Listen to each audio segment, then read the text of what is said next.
Ready? Okay.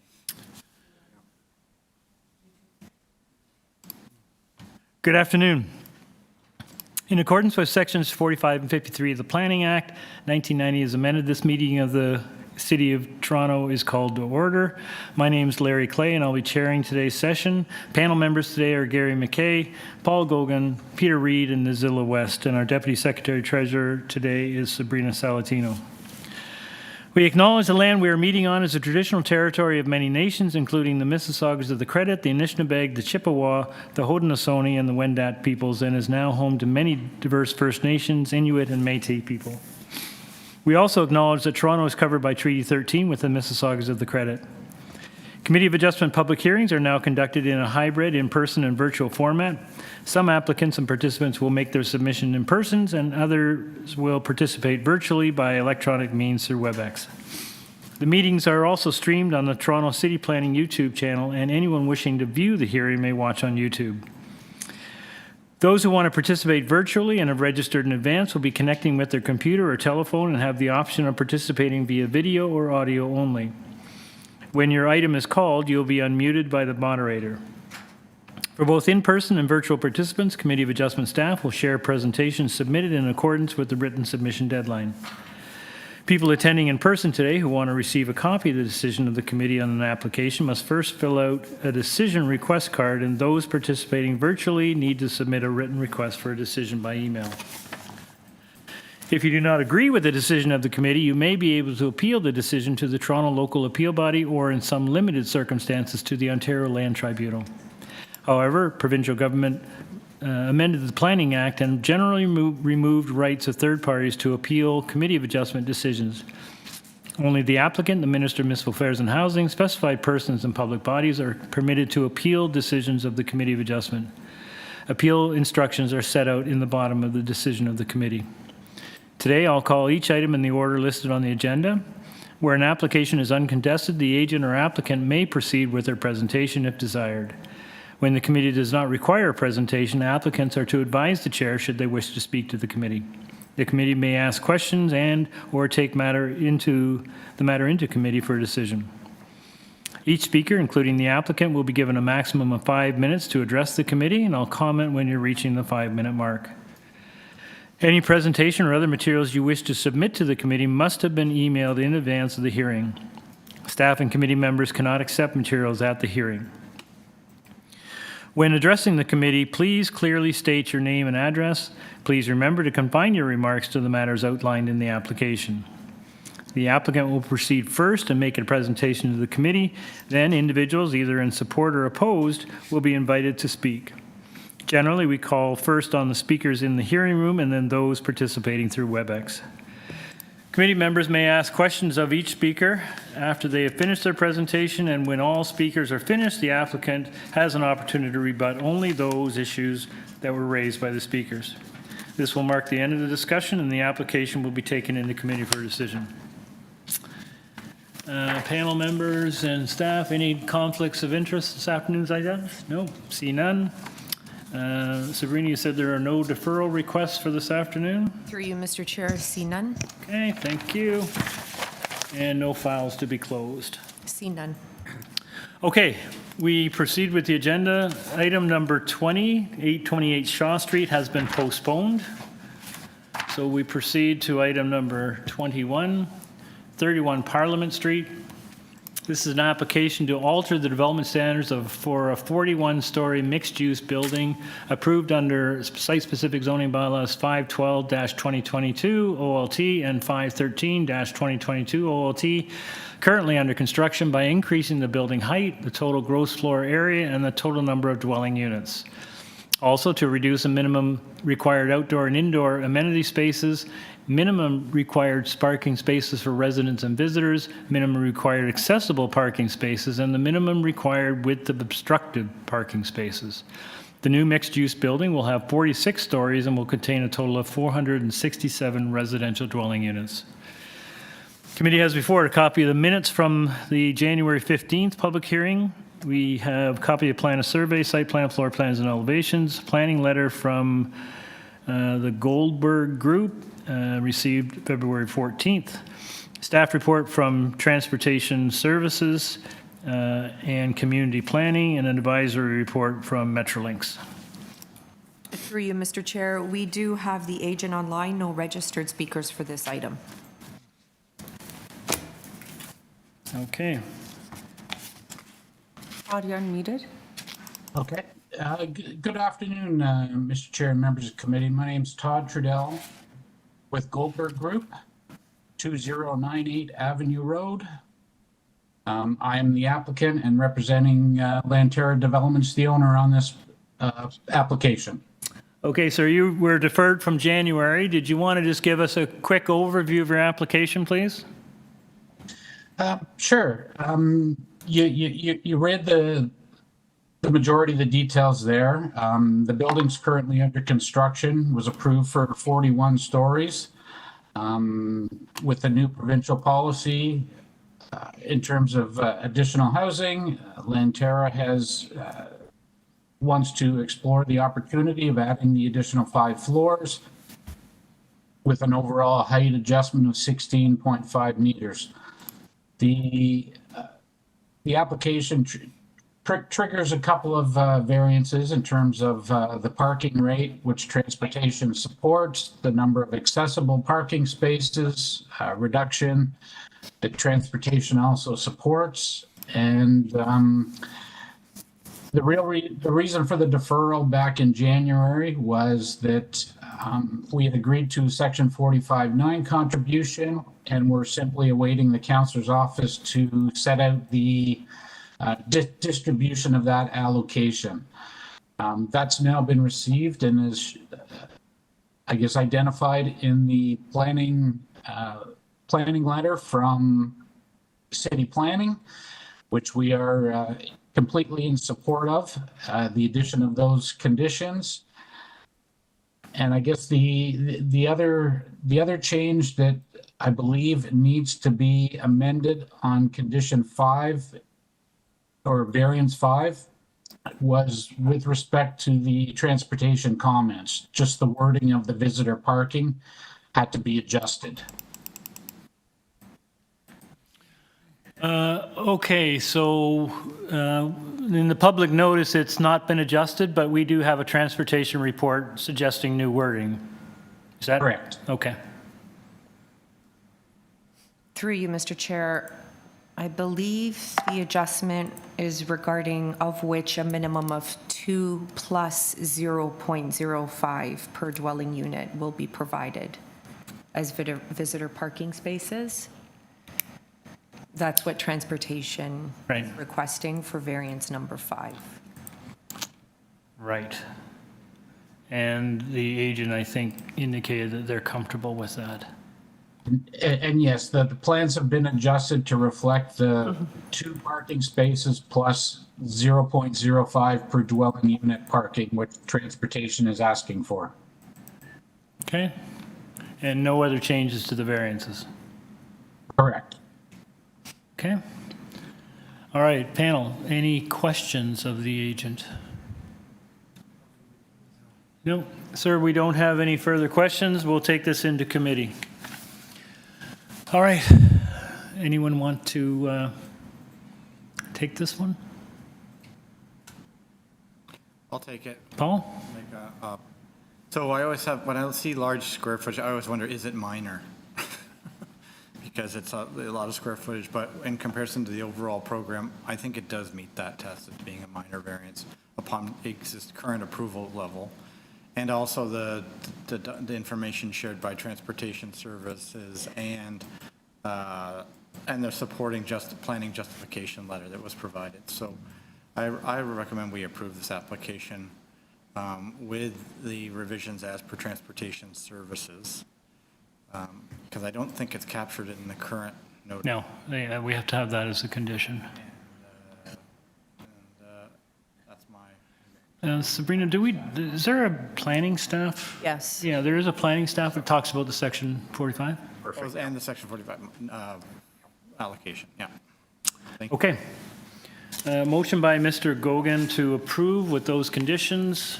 Seconder, Mr. Reed, all in favor? You have your approval. Thank you. All right. Item number 22 is 169 Wheeler Avenue. This is an application to alter the existing two-story semi-detached dwelling by constructing a rear two-story addition with a ground floor deck and stairs and a second-story bay window. Committee has before it a copy of the minutes from the January 15th public hearing and copy of the plan of survey, site plan, floor plans, and elevations. Through you, Mr. Chair, we do have the agent online, no registered speakers for this item. Thank you. My name is Shahid Danawati. Yep. The address is 1304 Woodbine Avenue, Unit 1, Toronto, Ontario. Okay, just hang on a sec, sir. Panel, does anyone need a presentation on this one? You guys are okay? Sir, we've read your application. We're familiar with the material. We don't need a presentation today. Is there anything you'd like to share with us before we take it into committee for a decision? No, sir. I'll answer any questions that come up.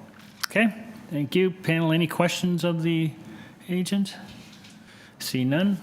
All right, let's take it into committee. It's fairly straightforward and minor.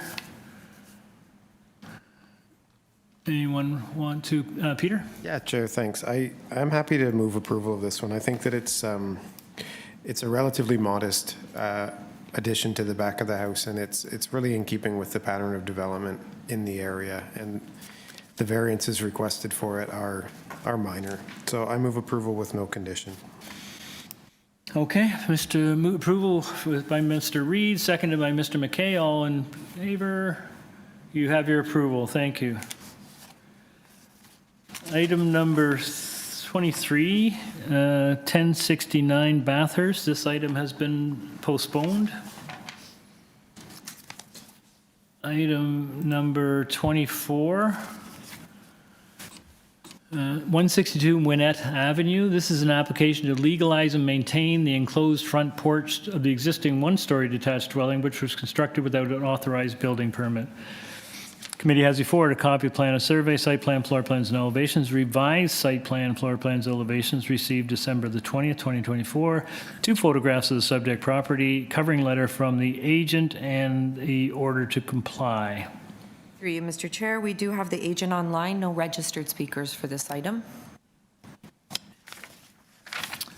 Mr. Perez.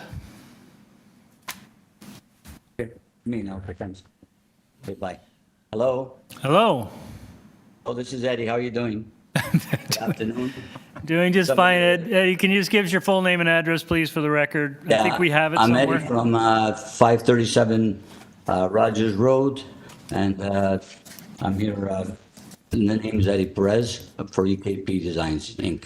Eddie, this is clearly someone enclosed the front porch without a building permit. Is there any context you can give us? Yeah, they thought they didn't need a permit because there was technically no structural work because the veranda was already there with the roof there. So they left a portion of the veranda open, and they closed portion because it's a very small one-story house, and they needed that extra space. So but they thought they didn't need a permit when after the fact they actually needed one, and because the front yard setback is already existing, that was one of the reasons why we have to go before committee, and the side yard is where the veranda is, so they made it in line with that. So that's the other minor variance as well. And there's many properties like that in the area. There's 144, 151, 156, 154, 164. That's all in the general area. They're all enclosed too. So it's very common in the area, and it meets the 4 tests. Thank you very much. Okay, thank you, panel. Any questions? Nope. All right, we'll take this into committee. Fairly straightforward. I always feel sympathy for people who enclose the front porch because it's not surprising they don't realize they need a building permit. Nazila. Through you, Mr. Chair, I would like to put forward a motion to approve this application with no condition. And I know that sometimes in the record you will mention that we're not endorse construction. Yeah, the standard for the record. Yep. All right, motion by Ms. West to approve, seconded by Mr. Reed. All in favor? You have your approval. Thank you. Item number 25. 35 Chester Hill Road. This is an application to alter the existing two-story detached dwelling by reconstructing a new front covered porch, a rear two-story addition with a ground floor deck with stairs and a patio.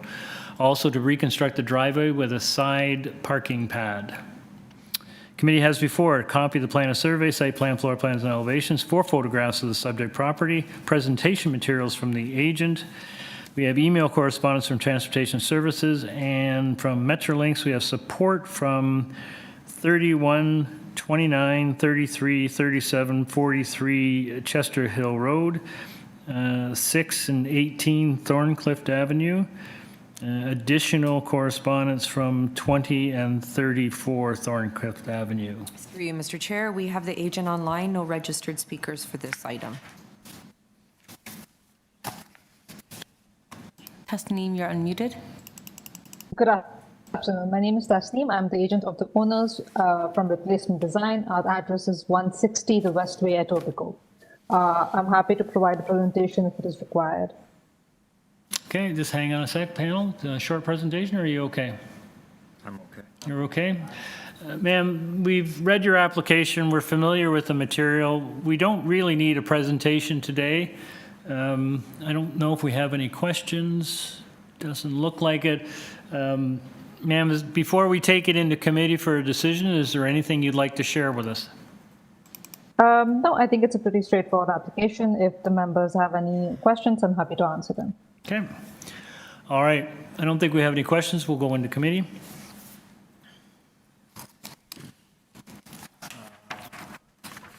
Oh, I don't know who was first. Gary, you go. I think It's a the tie. requests are modest. I think as such, I find that they meet the 4 tests under the Planning Act, and so I would move approval of this application with no conditions. Okay, motion by Mr. McKay to approve, seconded by Mr. Gogan. All in favor? You have your approval. Thank you. Item number 26.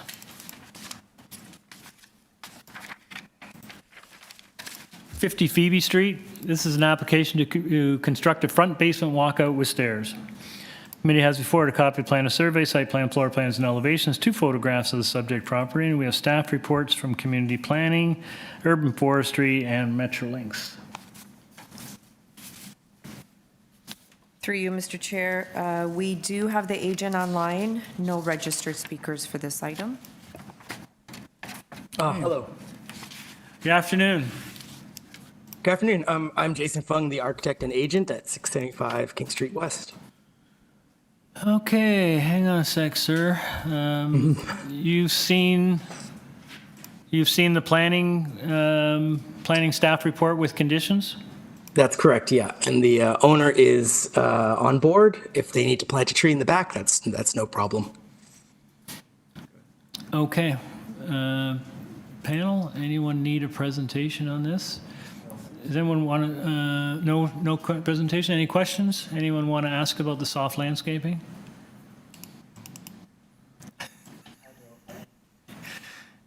You're comfortable? I'm comfortable, Chair. I think it's pretty limited in terms of what they can do in that area.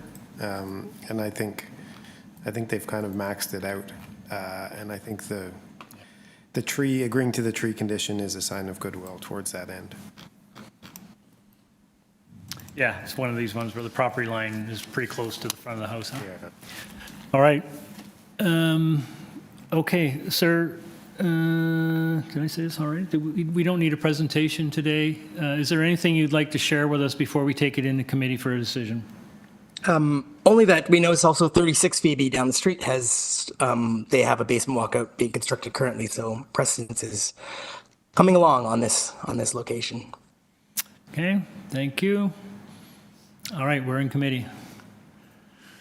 Ms. Zilla. Through you, Mr. Chair, as you mentioned, it's a very straightforward. I would like to put forward a motion to approve this application with 2 conditions. Condition 1 is condition number 1 of urban forestry. The second one is the conditions that city staff mentioned in their report on February 12, 2025.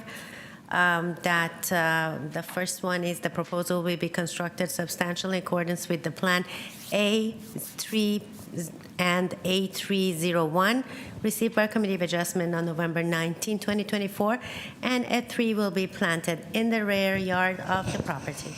Okay, motion by Ms. West to approve with those conditions. Do I have a seconder? Mr. McKay, all in favor? You have your approval. Thank you. Next item is number 27, 606 Clinton Street. This is an application to alter the existing one-story ancillary building in the rear yard abutting the laneway by constructing a complete second-story addition. This building will contain one parking space and one laneway suite. Committee has before it a copy of the plan of survey, site plan, floor plans, and elevations, revised site plan, floor plans, and elevations, red line zoning notice, received January the 30th, 4 photographs of the subject property, covering letter from the agent. We have email correspondence from Transportation Services and 1 form letter in support from 604 Clinton Street. Through you, Mr. Chair, we have the agent online, no registered speakers for this item. Okay. Good afternoon. Good afternoon. My name is Sarush Kalustian. I'm the agent for this application from HSK Design Inc., 1800A Avenue Road, North York. Thank you, sir. So you've done a red line notice. Can you just take a moment to go to the public notice and let the panel know exactly what changes you're making? Yes, so for variance number 2, where the eaves of the ancillary building will encroach, it says 0.6 meters. We changed that to 0.33 meters and will be located, instead of 0.39 meters, it'll be located at 0.67 meters from the rear lot line. Okay, thank you.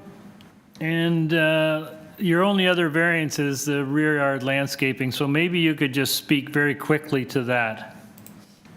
The rear yard landscaping is actually the existing condition of the site. We're not proposing any changes. We're purely just adding a second story above the existing footprint of the garage. Okay, and just looking at your site plan, so you've got a couple of wooden decks off the back of the home? Correct. And is that drain, like what's underneath those decks? It's not hardscape, it's softscape. Okay. It's dirt. Right, so the water can percolate through the deck into the ground from there, right? That's right. Okay. Panel, any questions? No? Sir, we don't have any questions. Is there anything you'd like to add before we take it into committee for a decision? No, I'm just more than happy to answer any more questions. Okay. All right, we're in committee. Anyone want to take this one? Peter? Sure, Chair, thanks. I think it's always nice when there's a laneway suite and there's no built form variances, significant built form variances being requested. So obviously there's been some care taken by the applicant to conform to the bylaw, and what's left over is mostly the existing condition of the backyard. And I understand the fact that they're not working on that and that there is drainage below the deck. So I think that this is a supportable application. I'll move approval of the application as amended. Okay, motion to approve the amended application by Mr. Reed. Do I have a seconder? Ms. West, all in favor? You have your approval. Thank you. All right, move on to item number 28. 789 Eastern Avenue. This is an application to alter the existing 2-story semi-detached dwelling by constructing a rear basement walkout with a terrace, a rear 2-story addition with a ground floor deck, also to construct a rear parking pad with 2 parking spaces abutting the laneway. There'll be a total of 2 residential dwelling units on this lot. And committee has before it copy of the plan of survey, site plan, floor plans, and elevations, 2 photographs of trees on the subject property. We have staff reports from community planning and the TRCA. Through Through you, Mr. Chair, we do have the agent online, no registered speakers for this item.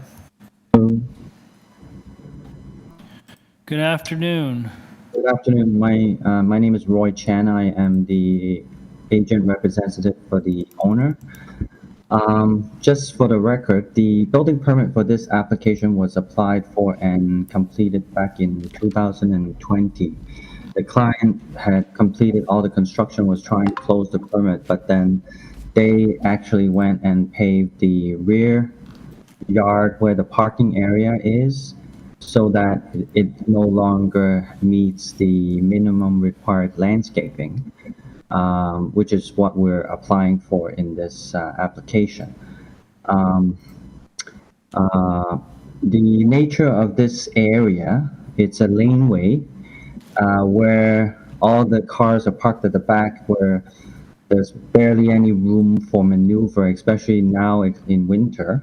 So the owner had two parking spaces where he had installed in-ground heating elements to help melt the snow, because there's really no place to store any snow in this area. Unfortunately, I cannot add the photos that is showing the condition now because it was past the deadline for submitting additional documents. But with the condition during winter time, there's really no space anywhere along this laneway. Even though they added the elements to melt the snow, they can't get out of the laneway because all the cars are parked in the back, and there's no place to put the snow from all the neighbors and including the laneway. With the addition of this home, we only have a small patch of grass where we can place in between the staircase, where the deck and the stair going down to the basement, you can see in between where we show it. And under the deck, it's actually gravel. It allows water to penetrate. So, but unfortunately, because it's not exposed to the sky, it cannot be counted as part of the landscaping. Which is why it's showing 6% right now, with the soft landscape calculation excluding the underside of the deck area where it's gravel. If you look at the calculation, we showed the calculations. If we can include the gravel below the deck, we actually have about 13% soft landscaping. But apparently right now we have a recommendation to oppose the application by community planning. I'm not sure what we can do with this application other than try to see if we can make some sense of it. Based on our investigation of applications in the area, there have been other cases where applications have been approved with 0% landscaping at the front, where they have no parking, and then there's a case where there's about 7%. But in our case, we actually have more than 60% landscaping at the front. It is only the rear that we're trying to request for soft landscape variance due to the nature of this site. This area, I'm not sure if any of the members have been in the area. There's really no parking along the street. So the rear is the only space where visitors or homeowners can park.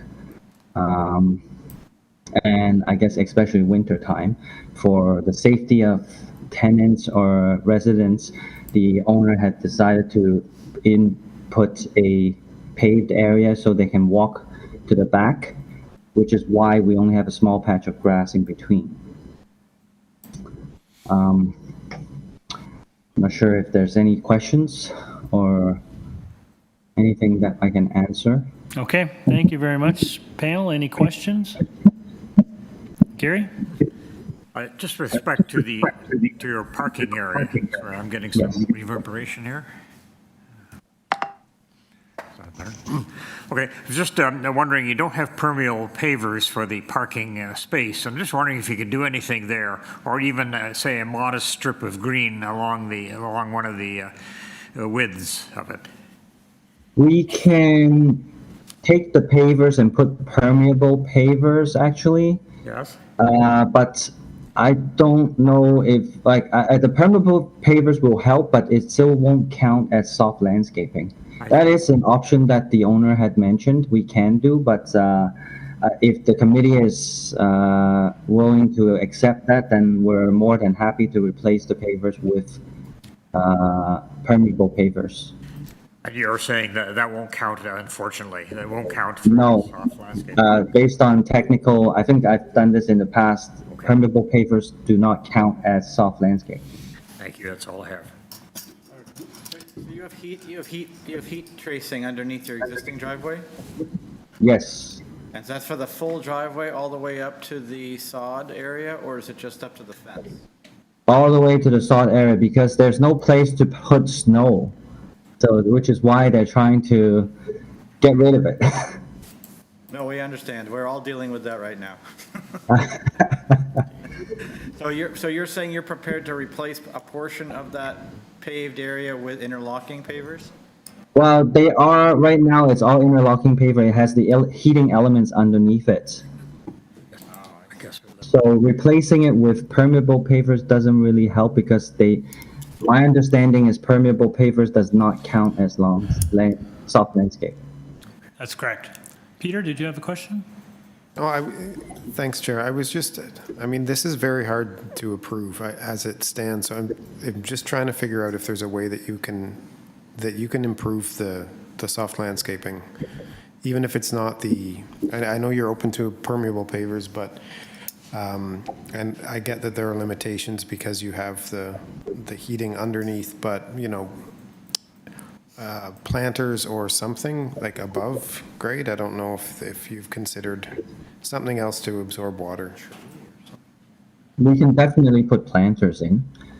If that's something that's can count as soft landscaping, but that's not something I can say because I believe planters don't count as soft landscaping. No, I know that, and it would be hard to secure that. But just so I understand, if you remove some of the pavers, can you plant in that, given that there's whatever heating technology is below grade?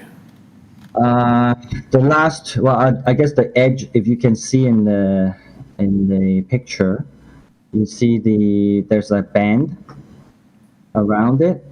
Yeah. Those can, like the heating elements in between. So at the edges, we can try to do something with it. That's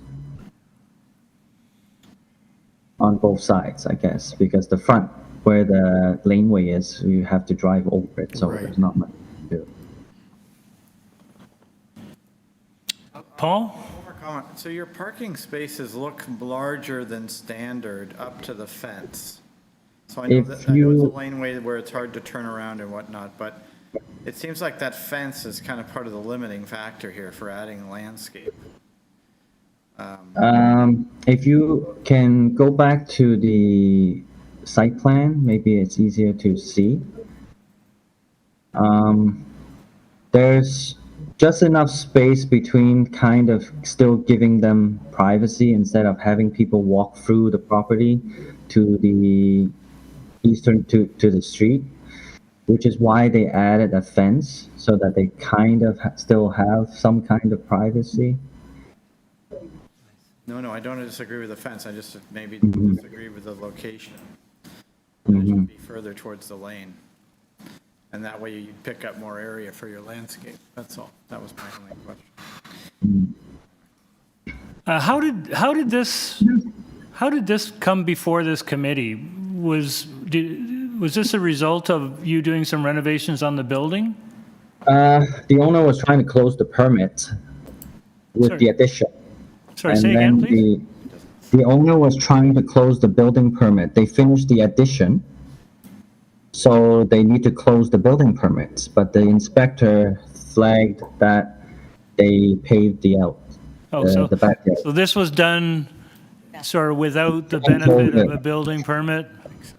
We have a building permit for the addition, and the building permit have a site plan that shows all landscaping at the back with just a tiny parking space, but because the owner have 2 cars, they needed to pave the area, and they thought they would do it nicely and heat it, but they did not.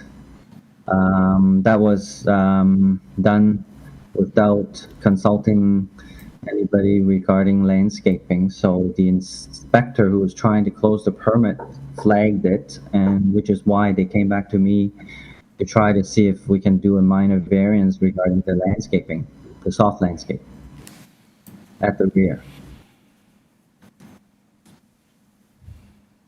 Okay, panel, any further questions? I have one more question, Chair. This is more a hypothetical, but if there was a garage where your parking spaces are now, would that count towards your impermeable surface, or would then you just be netting out the space between the garage and the house? I believe if there's a laneway garage, the laneway garage is taken out of the equation, so the calculation for landscape percentages is actually better for the calculation. I think it's kind of a weird situation because right now they're not putting in any garage, it's leaving it as a parking pad. So it counts as part of the rear yard area. Right.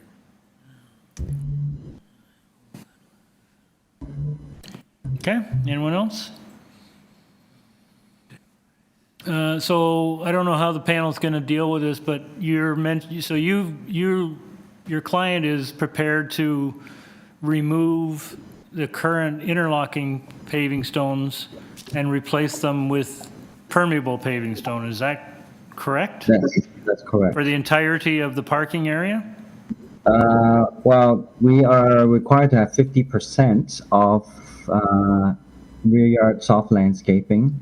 If that can be counted, then I would say he would be prepared to meet the minimum if the permeable pavers can be counted as.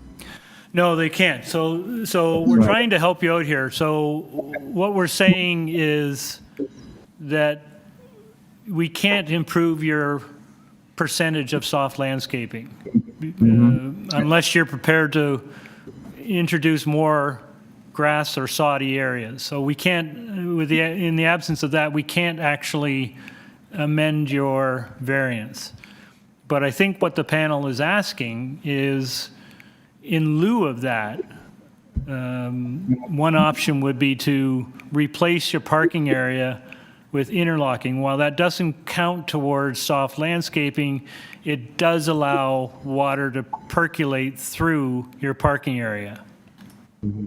Right now, it is interlocking on top of the heating elements. So if it's just regular interlocking you're looking for, it's already interlocking. But that's not what we're looking for.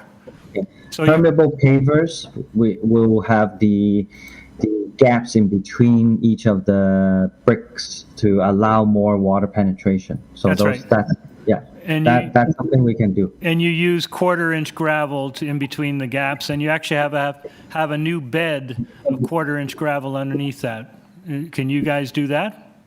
I'm sure we can. The owner did mention if that's a possible solution. So, and if the panel is willing to accept that, that's something we will do.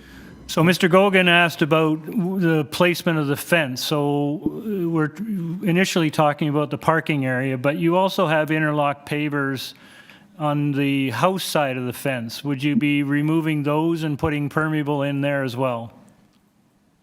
We can, because right now there's also heating element there, so we can, so if anything, to help, that's something we can do.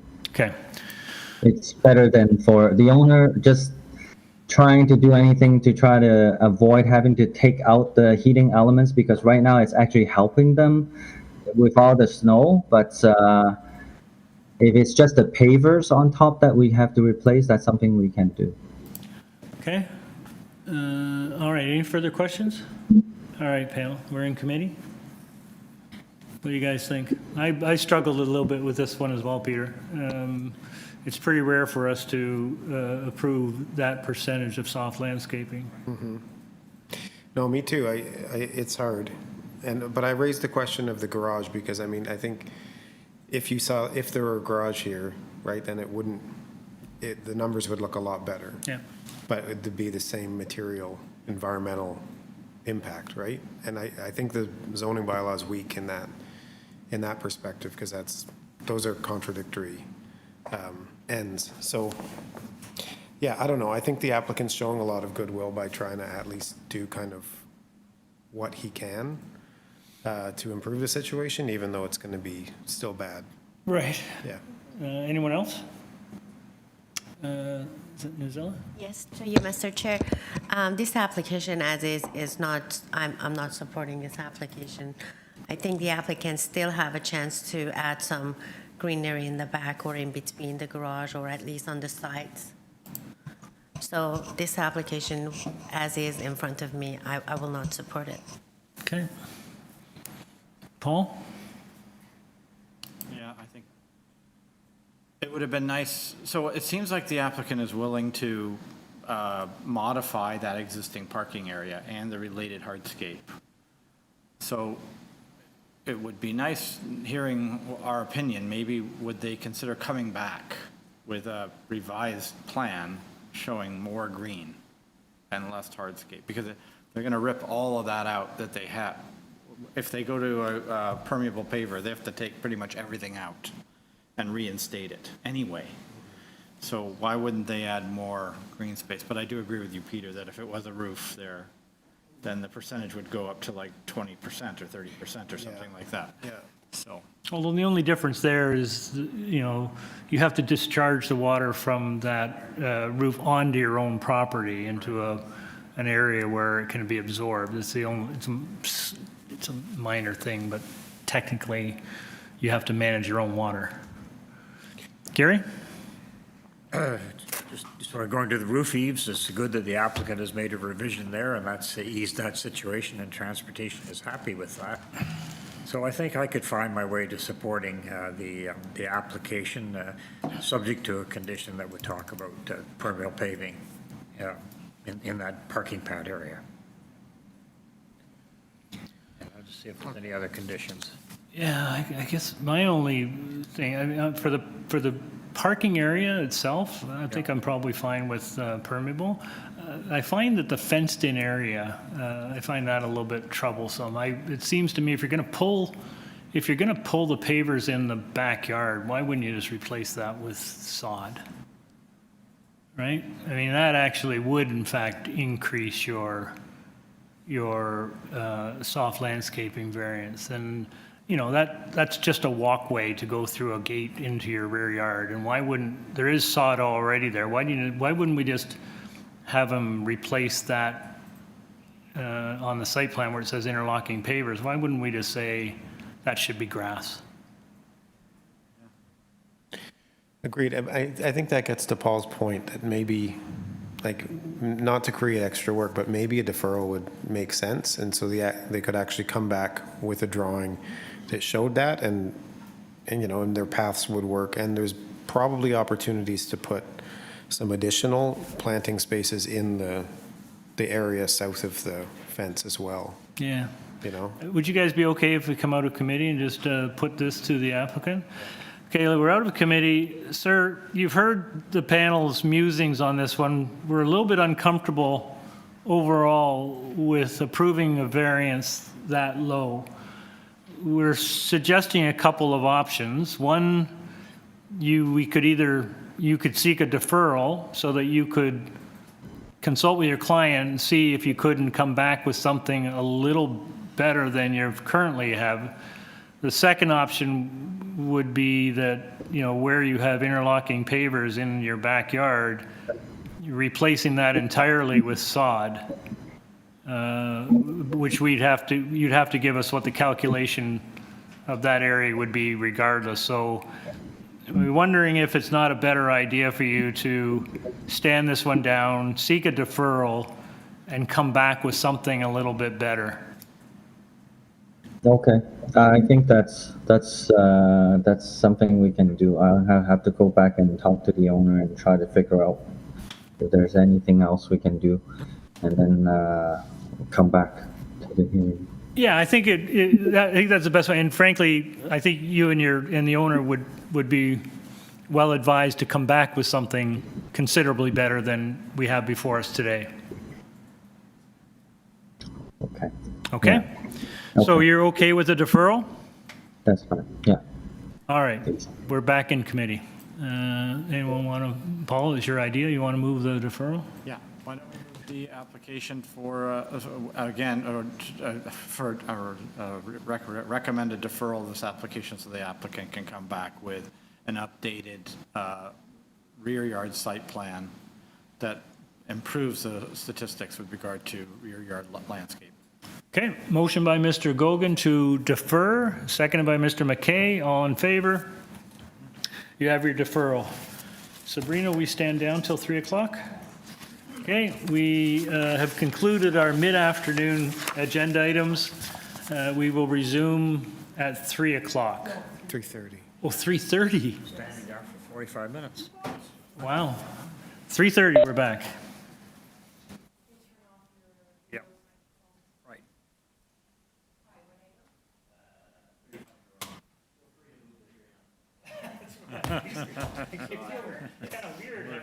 Indeed, indeed. All right.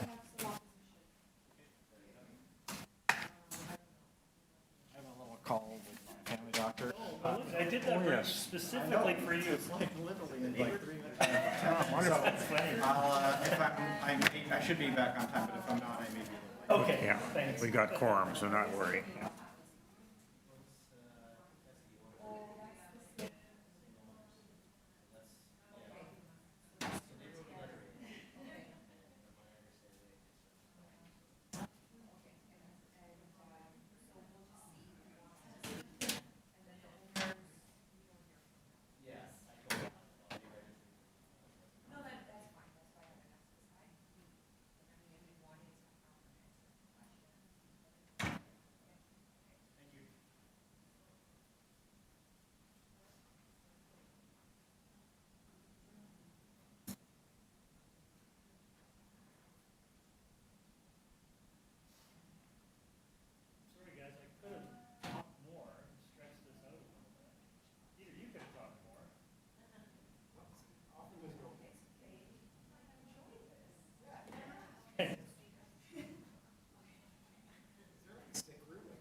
This isn't enough work to do?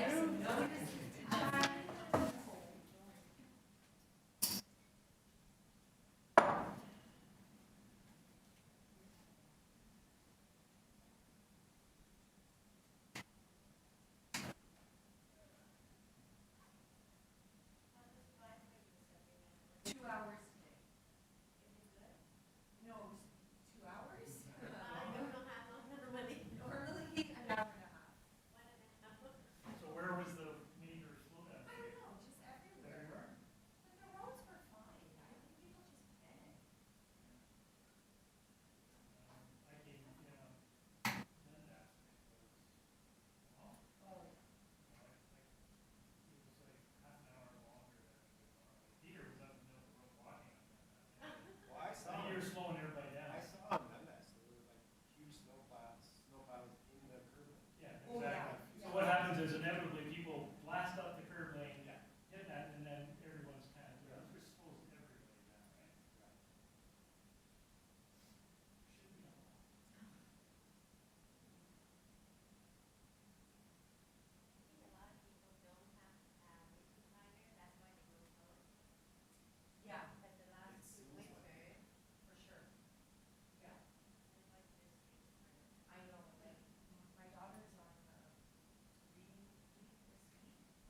35 Jerome, what is your name?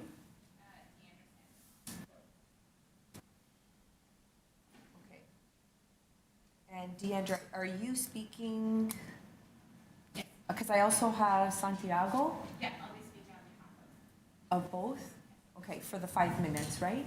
Okay. And the applicant is here in person too, so you may want to have some conversations if you can. His name, oh, have you? Okay. Okay, sounds good.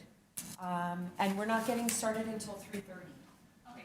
Like, the committee's on time today, so, yeah.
5:30, 5:30, yeah.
Yeah.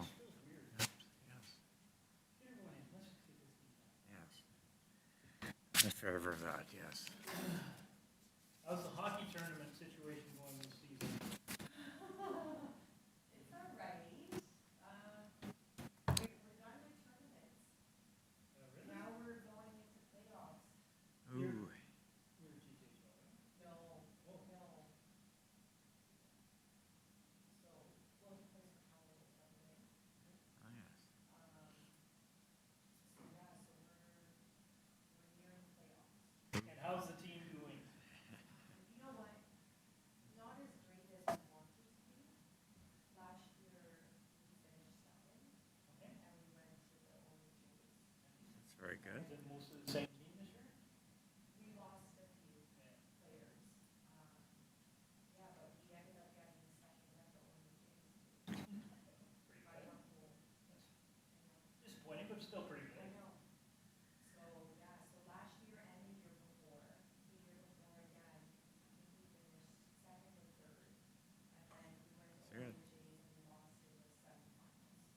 good. Good. You and the parents particularly are getting used to this winning kind of trend, right? What time of day are practices? How early? Is that? Oh, very good. Night.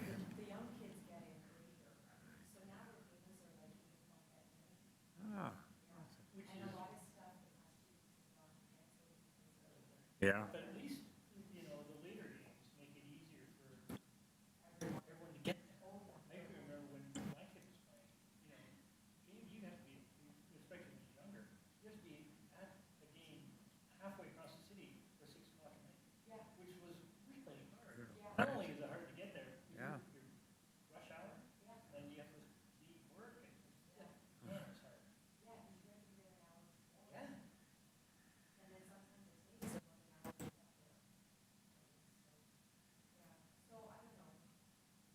Well, it teaches them how to lose. Yeah, exactly, which isn't a terrible thing.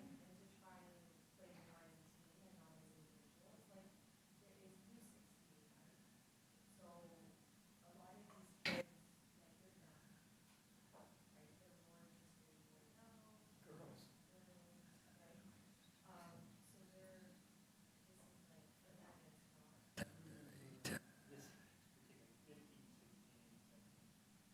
you know, testosterone is going through the roof, right? And the fights and the stick work and the,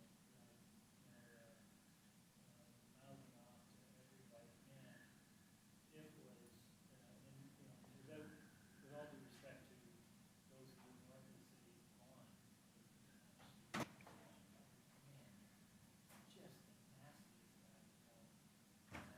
But it's just, you know, that age, you know, all their hormones flying all over the place, and they just do stupid things. Have they?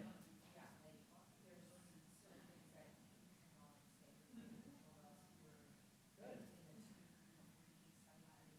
Good.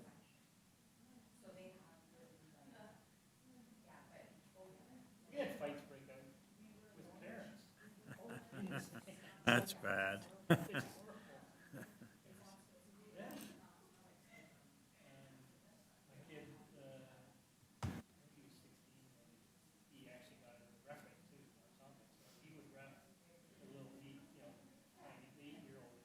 And the things that adults would say to him were just unbelievable. One adult said, "I'll meet you at the parking lot." This is a Wow. 16-year-old kid. Right. All for a call. Just insane. Yes, it is.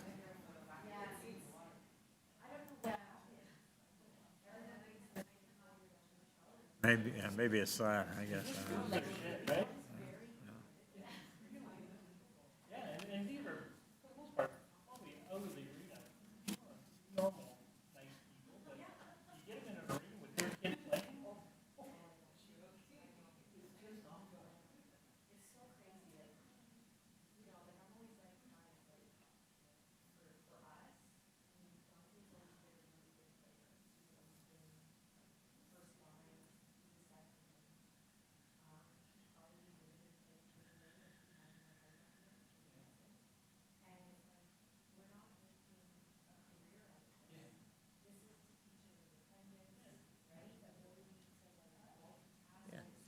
And teamwork, that's good, sure.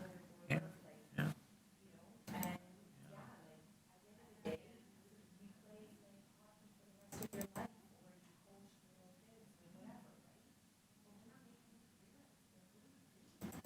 there are some parents that this is their dream, right? Little Johnny. Yeah.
Well, there's hockey tomorrow night, guys, US and Canada and the Four Nations Are you thing. going to sing the national anthem? Oh, yeah.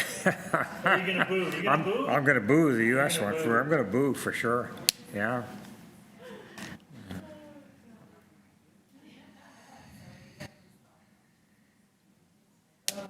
Pride is at stake. Our pride is at stake. Well, yeah. And Trump says we're going to be the 51st state. I say, but yeah, but then we could have an a-hole for president if we did that. So, anyway, okay. All right.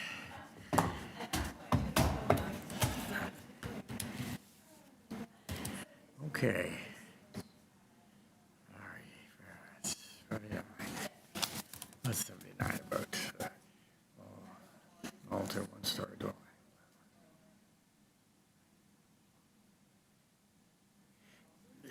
Seems odd. Excuse me. Cloud deck.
Oh, did I?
That's right.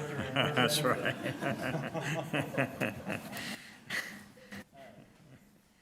Anytime, Paul. Okay.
Okay, we continue with item number 29, 79 Dawn Hill Drive.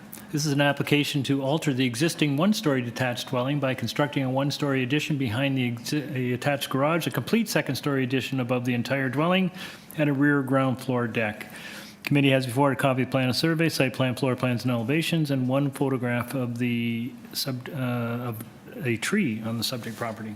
Through you, Mr. Chair, we do have the agent online and one speaker in support online as well.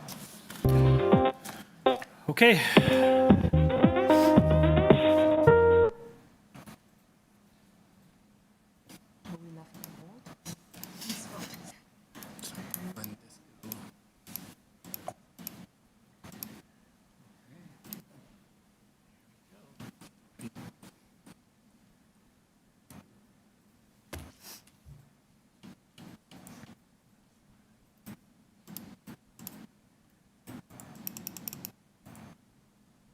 Through you, Mr. Chair, we're just trying to get a hold of the agent first. Yeah.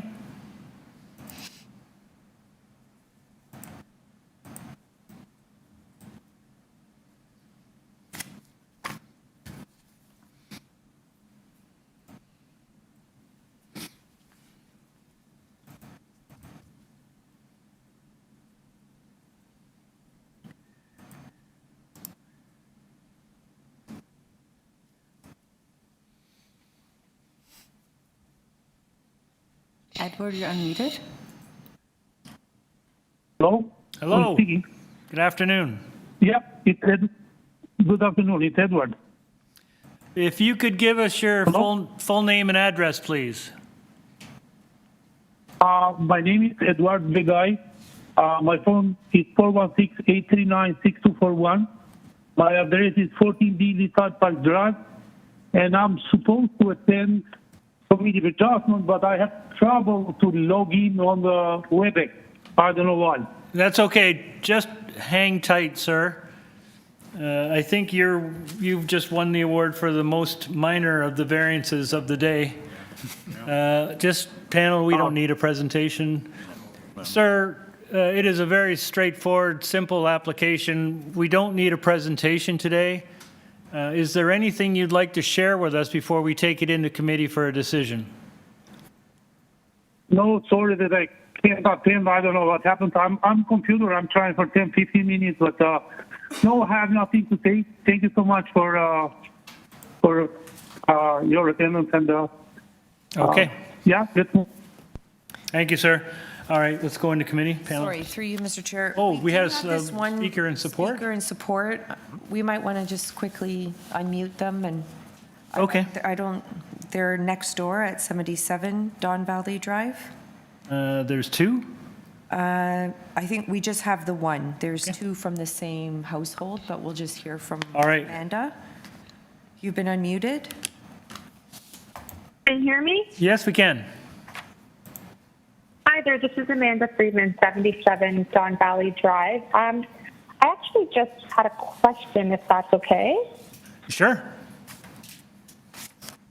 So the addition, so I am on the west side of the house, and I understand that the addition is going to be adding on one, it's going to be adding on to the first floor of the dwelling on the east side.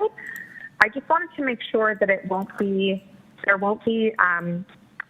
any additions going on the west side, which is beside my home.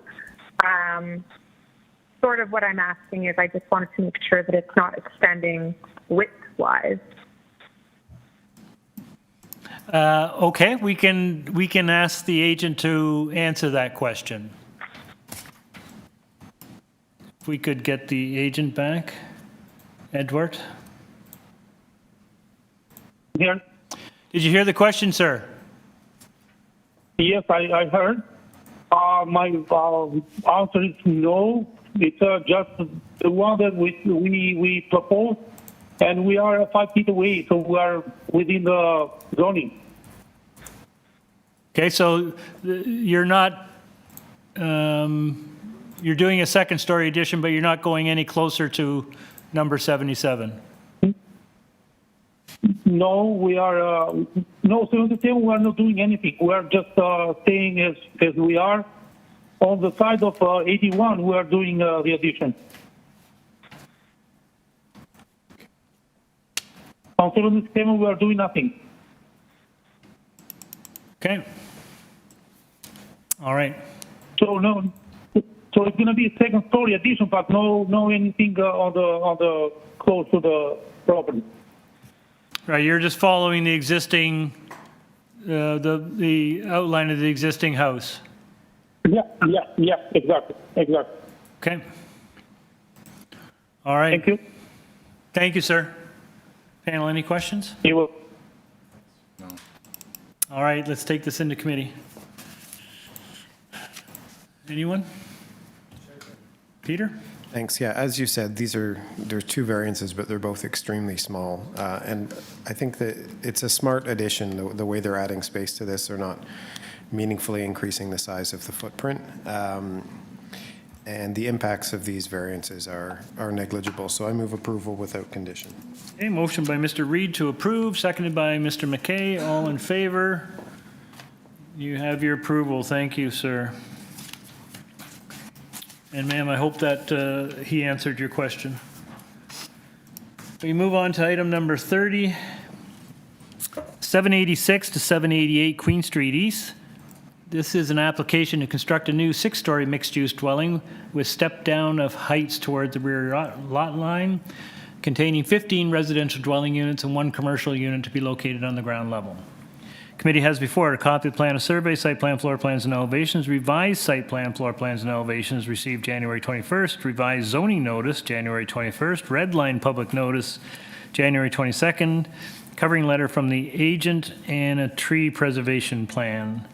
We also have email correspondence from Transportation Services, from Community Planning, and an advisory report from Metrolinx. Through you, Mr. Chair, we do have the agent online. We also have one speaker in opposition. We've made some attempts to contact them. We're going to try one more time, but let's hear from the agent first. Randall Dickey, you've been unmuted. Yes, good afternoon. Can you hear me clear? Yes, we can.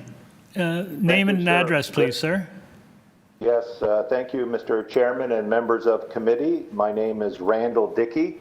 My address is 446-1111 Davis Drive in Newmarket, and I am the authorized agent for the property owner. Okay. I think we're going to need a presentation, sir. Of course. of course. As you have already noted, this is a proposal to construct a new 6-story mixed-use building. We have been working with city planning staff, heritage staff, and a number of other departments over the last year or two. And now this proposal is before you for 5 variances that are required in order to facilitate this approval. The variances, as you are aware from the notice, is an increase in floor space index. The increase, I believe, is reflective of mixed-use development. It's consistent with what's happening along Queen Street. And I would also note that it is consistent with some of the new mid-rise guidelines that are coming out of the city as well. There is variance number 2. Sir, just before you move on from variance 1, I note that you've made some changes to that. Could you just make sure the committee is aware of what change you're making? The corrected amount is 4.37 FSI. And the reason for that was we continue to change some of the waste and garbage rooms on the ground floor in order to satisfy different departments. And that has impacted whether they're included in the GFA calculations or not. That's why that number was changed. It has no bearing on the overall height and massing of the proposal. Okay, great. Thank you. If you want to continue. Variance number 2 deals with a slight encroachment into the angular plane on the rear. However, there is terracing on both the front and the back, and step backs are proposed. I note that the city is moving away from terracing requirements in the new mid-rise guidelines. City staff, planning staff, and urban design have reviewed this, and they have no objection to the building encroachment into the angular plane. Variance number 3 deals with having 0 parking spaces on site. Obviously, this is on Queen Street. There is on-street parking. We are providing ample visitor and tenant bicycle parking, both within the building and visitor bicycle stalls outside off of the back laneway as well. Transportation planning department has indicated no objection to this variance proposal. Variance number 4 deals with the overall height. The height proposed is 20.66 meters, and that's reflective of the 6-story mixed-use built form, which I believe is consistent with a number of other developments along Queen Street, and it is supported by staff. Variance number 5 deals with rear yard setback. That is somewhat triggered by the fact that the laneway off of the back is not a public laneway, but rather a private laneway. And I would note that if the private laneway was added to the proposed setback of 4.44 meters, then the actual separation between the residential dwelling to the north, the property line to the north, does meet that 7.5 meter intent. So I believe that all the variances are supportable. As I've noted, we've worked with city planning and policy planning on some of the rental protection measures, also heritage, transportation, and they're all supportive of the proposal.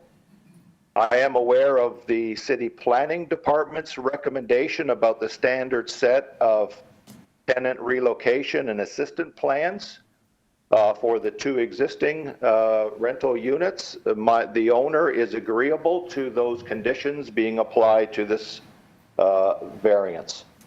And likewise, we're also aware of the Metrolinx comments. The noise and vibration study is already underway. And we have no objection to that being added to this variance as well. Those are my submissions. I would ask that committee look positively on this application, and I'd be pleased to try to answer any questions you may have. Thank you. Thank you, sir. I think we have a speaker. Through you, Mr. Chair, we're going to try calling him now. Okay. In the meantime, panel, any questions of the agent? Okay. Hang on a sec, sir. We're trying to reach the individual who has indicated some interest in speaking on this item.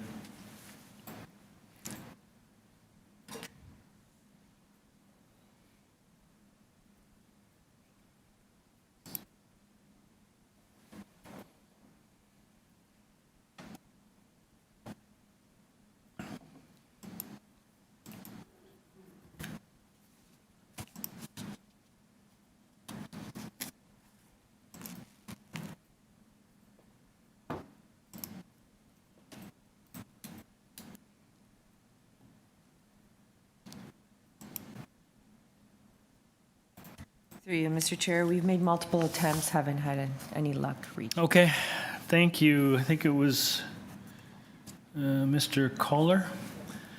Unfortunately, we've been unable to reach you, so we will proceed with this application. Panel, did anyone have any questions of the agent on this application? No, okay, let's take it into committee.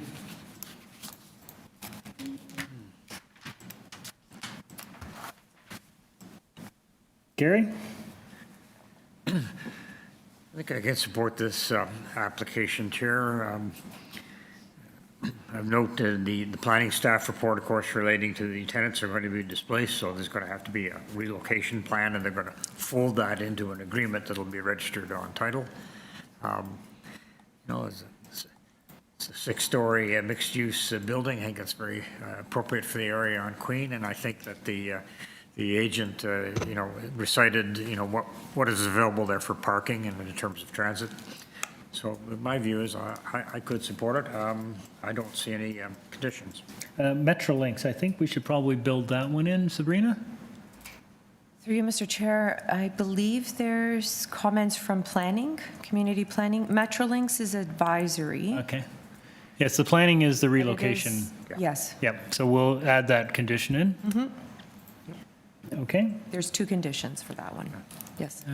Okay, motion by Mr. McKay. Does anyone to approve this application subject to the planning conditions? Seconded by Mr. Reed. All in, as amended. Thank you very much, sir. All in favor? You have your approval, sir. Thank you.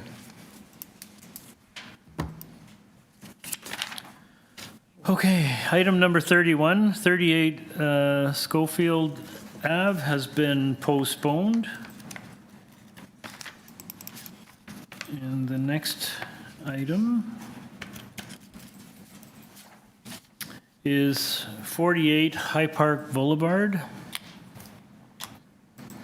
This is an application to alter the existing rear one-story ancillary building, which is a detached garage, by converting a portion of this garage into a change room. A swimming pool will be constructed in the rear yard with an ancillary structure, a pool equipment shed. Committee has before it a copy of plan of survey, site plan, floor plans, and elevations, 4 photographs of the subject property, tree site plan, and we have email correspondence from Transportation Services and from Urban Forestry. Through you, Mr. Chair, we do have the agent online, no registered speakers for this item. Okay. Good afternoon, Chairman Committee. My name is Orest Stanowski. I'm an agent on this application. My address 73 Abilene Drive, Toronto, Ontario.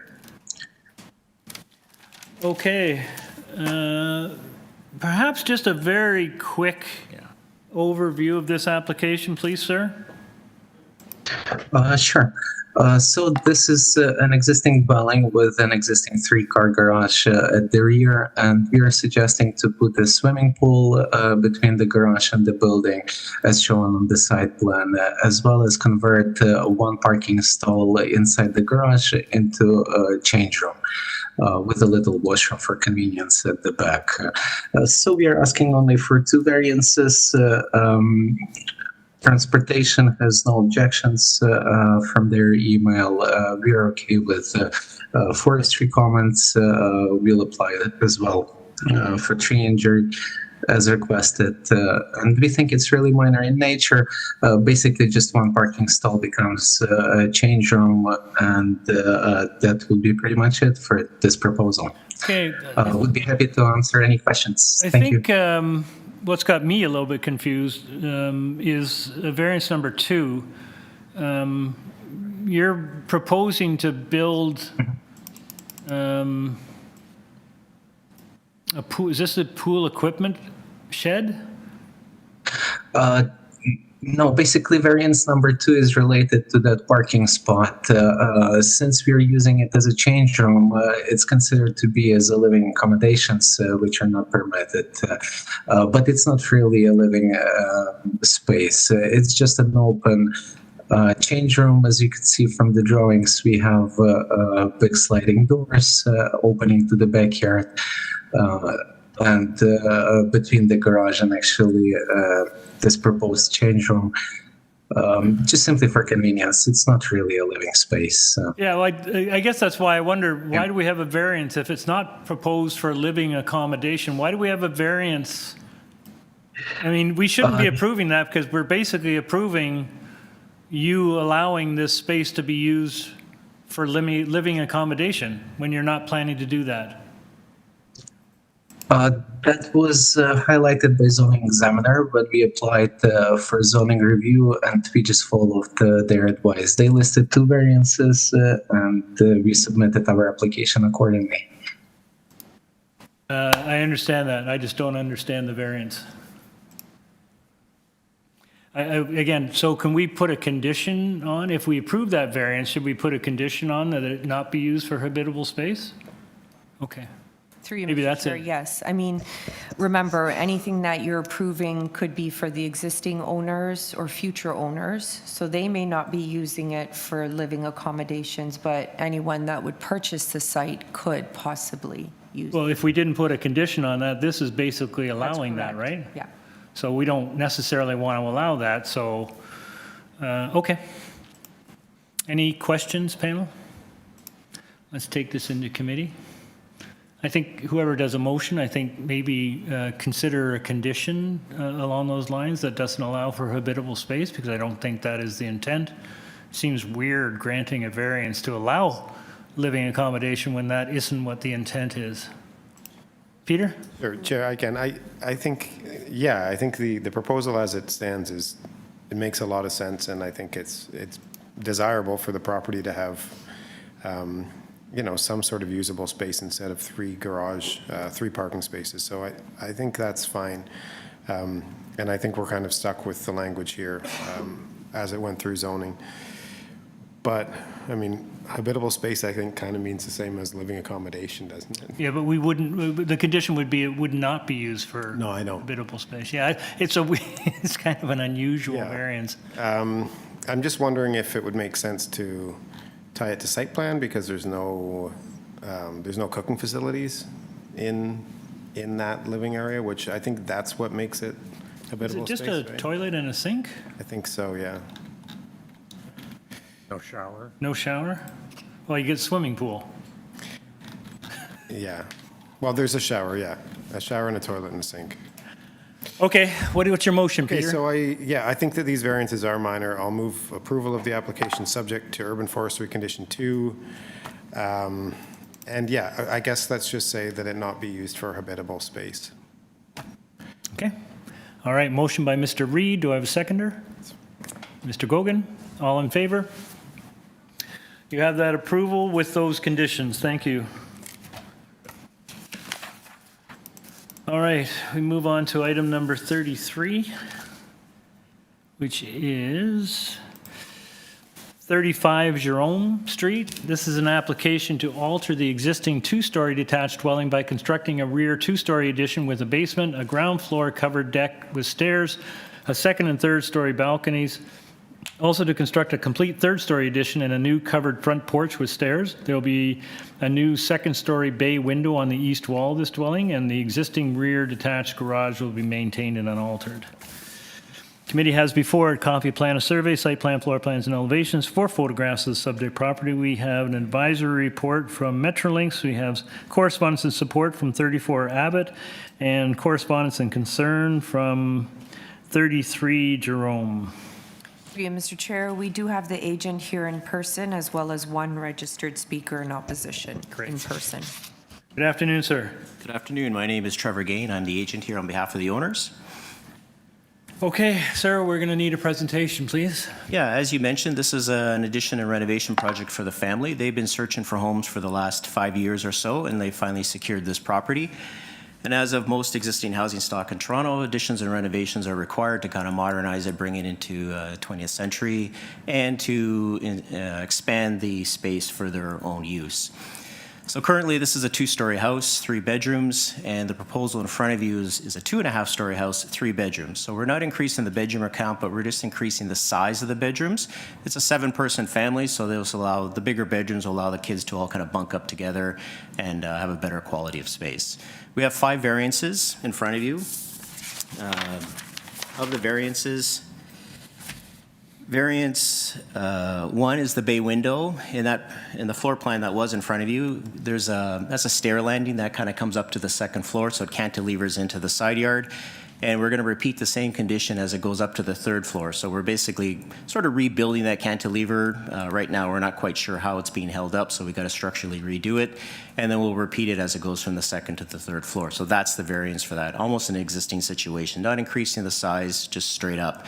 And with that, with the roof overhang, whatever that existing roof is projecting right now, it'll just be higher up. The other variance is number 2, which is the roof overhang. Again, existing situation, but with a 3rd floor addition, the roof is just pushed up higher, so we're just maintaining that setback. Variances 4 and 5. 4 is dealing with floor space index, fairly typical floor space index for any sort of addition or renovation in a 60% zone. And the last one is soft landscaping in the rear yard. Again, almost an existing situation. We have this large detached garage in the back, so the backyard will be mainly soft. There's a small deck, and there's a walkway because they'll be accessing the house mainly from where they park their cars in the rear yard. So instead of 50% soft, we're at 44, so a pretty good definition of a minor variance. No changes for the proposal in front of you today. The only thing I would add, if the committee fits to approve this application, is that the owners were speaking with the immediate neighbors, and we're requesting that we put 1.5 meter privacy screens on the 2nd and 3rd floor balconies, east and west sides only. Kind of a standard thing that the committee recognizes. So we recognize that as well, just to minimize overlook, and we'd be happy to that condition of approval. Okay. And the deck at the rear, is it wood? Wood, yes. Okay. All right, panel, any questions? We have one speaker waiting to address this issue. Okay. We have the first speaker. Sure, through you, Mr. Chair. We'll hear from the owners at 33 Jerome Street. They're here in person? Yes.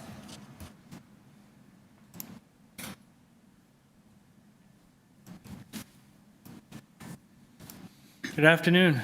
Good afternoon. Hello, my name is Deandra Sandoval, 1 Michael Power Place. I'm here today on behalf of my parents, Sam and Maria Sandoval, who live at 33 Jerome Street.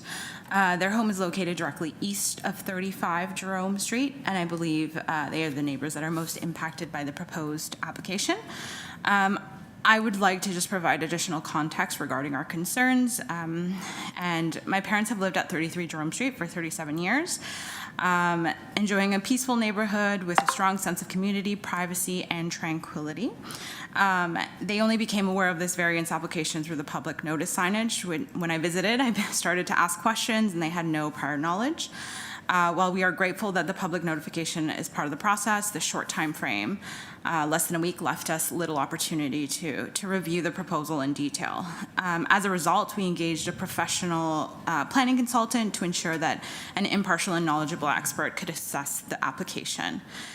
We sympathize with the owners of 35 Jerome Street and understand their need for additional space for their large family and in generally find the application acceptable. However, we respectfully request that the committee consider 3 reasonable conditions to protect our family's privacy. I prepared this before listening to the presentation. I believe they've taken into consideration, but I'd like to just continue with our notes. So before this hearing, we had a productive discussion with the owners of 35 Jerome. Following that conversation, my parents agreed that a fixed privacy structure would not be necessary on the east side of their proposed deck, provided that their sightline remains below the existing fence. We request this as a condition to be formally tied to the site plan. Additionally, we ask that the fixed privacy structures be required for both the second and third floor balconies. We understand that this may already be mandated by bylaw, but if not, we request that it also be included as a condition to the site plan. Their extension will bring the deck and balconies beside and overlooking our primary patio. This is the area that is used on a daily basis by my parents and our family during the warmer months. Another key concern is the proposed east side wall doorway. We question why a rear or a front walkout, common in this neighborhood, was not considered instead. After researching the bylaws, I understand that while the minimum side yard setback is 0.9 meters, existing main side walls that do not meet the requirement can still have new or relocated openings. While this is not listed as a variance, it remains subject to a building code review, particularly regarding fire safety and separation distance. Additionally, the total space between the 2 properties is only 1.245 meters from the side wall of 33 Jerome Street. Given that close proximity, we are concerned about potential safety risks and impacts on privacy. So our major concerns are increased foot traffic, which we have already experienced, and noise, which carries directly across from my parents' primary living quarters and the area where our family gathers on a regular basis. The placement of that side door will lead to additional movement in an already narrow space between the properties. We acknowledge that city living comes with some level of noise. But given the direct impact on my parents' main living area, this is a significant concern. We trust that the building department will ensure full compliance with fire safety regulations, and due to time constraints and financial limitations, we were unable to hire a building code consultant to independently review the door placement, and we're relying on the building code review process to ensure that my parents' home is not exposed to unnecessary risks. So we have shared these concerns with the owners of 35 Jerome. They have suggested that we install a fence, which we are now considering.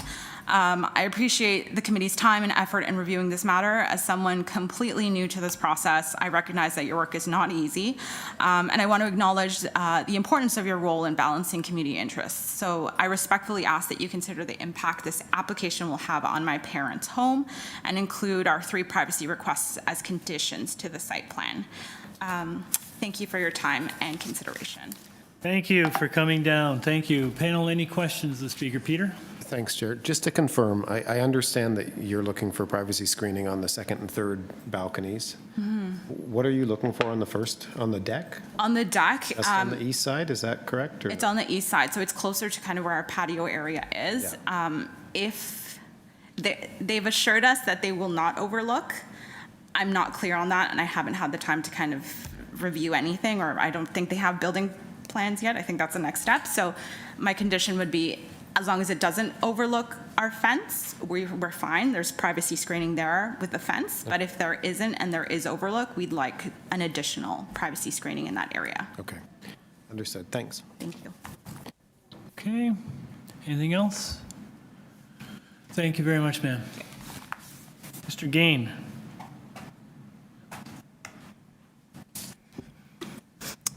Thank you, Mr. Chair.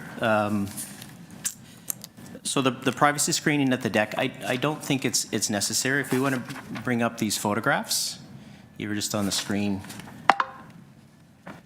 So that's the good shot there. So the fence in question, 33 Jerome is the house on the right. There's already a pretty tall fence there as well.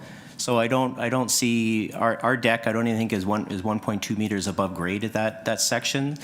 So there should be ample existing privacy screening already because of the property fence.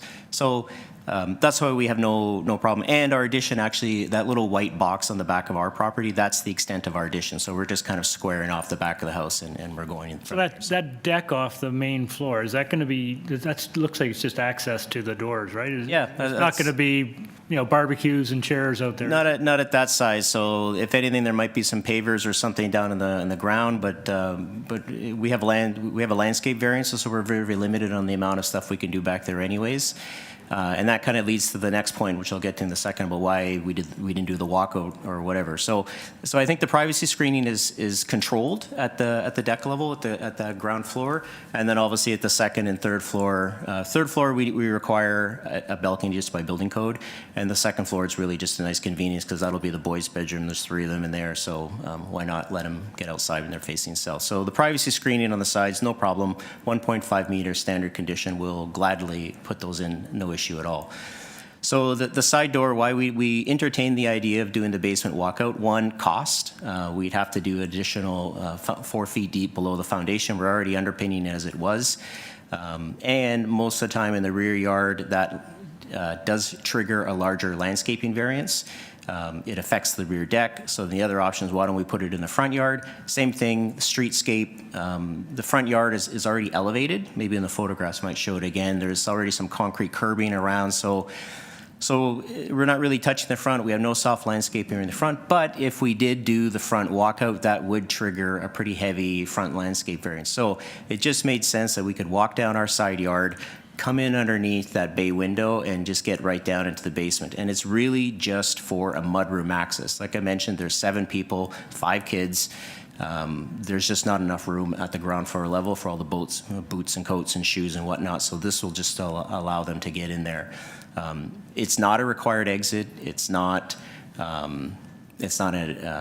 path of travel. So the 0.9 meters, 0.1, 0.2 meters, all these type of nomenclature that comes in based on laneway houses and whatever, it doesn't come into play here. So we'll work with the neighbor. If the neighbors want a fence, okay. It just sort of affects their side as well. That's not our intent here. Our intent is just to get the kids in the house and take their boots off. That is an existing walkway between the 2 houses? Yes, it is, yeah. All right. I'll just, and I just should mention to you, because she brought it up about fire safety. So when you're less than 1.2 meters, yes, you cannot have any new openings, but for a house, you cannot have any new glazed openings. So this side door would have no windows. It would just be a fire-rated door that would be in the existing wall, and thus it would satisfy building code. Okay. Thank you. Panel, any questions? Thank you, sir. All right, let's take this into committee. Sounds like for the most part, the applicant has satisfied the next door neighbor's concerns. Anyone want to comment on this? Peter? Chair, yeah, I think this is a really reasonable application. I think keeping almost within the existing footprint and making the space more livable for a sizable family, I think makes a lot of sense. And I think the inclusion of privacy screening for the second and third floor is good, is a neighborly effort. And the variances that are required are small. So I'll move approval of the application, subject to the condition that the second and third floor rear balconies have privacy screening on the east and west sides of both of them. And I do agree, I don't think that the ground floor deck will require one, because that fence is considerably tall, and it's a small area. So I think if that comes up as an issue, I'm sure that the neighbors could come to some sort of agreement on that. But that's the only condition. Okay. Motion by Mr. Reed to approve with that condition. I have a seconder. Ms. West, all in favor? You have your approval. Thank you. Thank you. Okay, item number 34.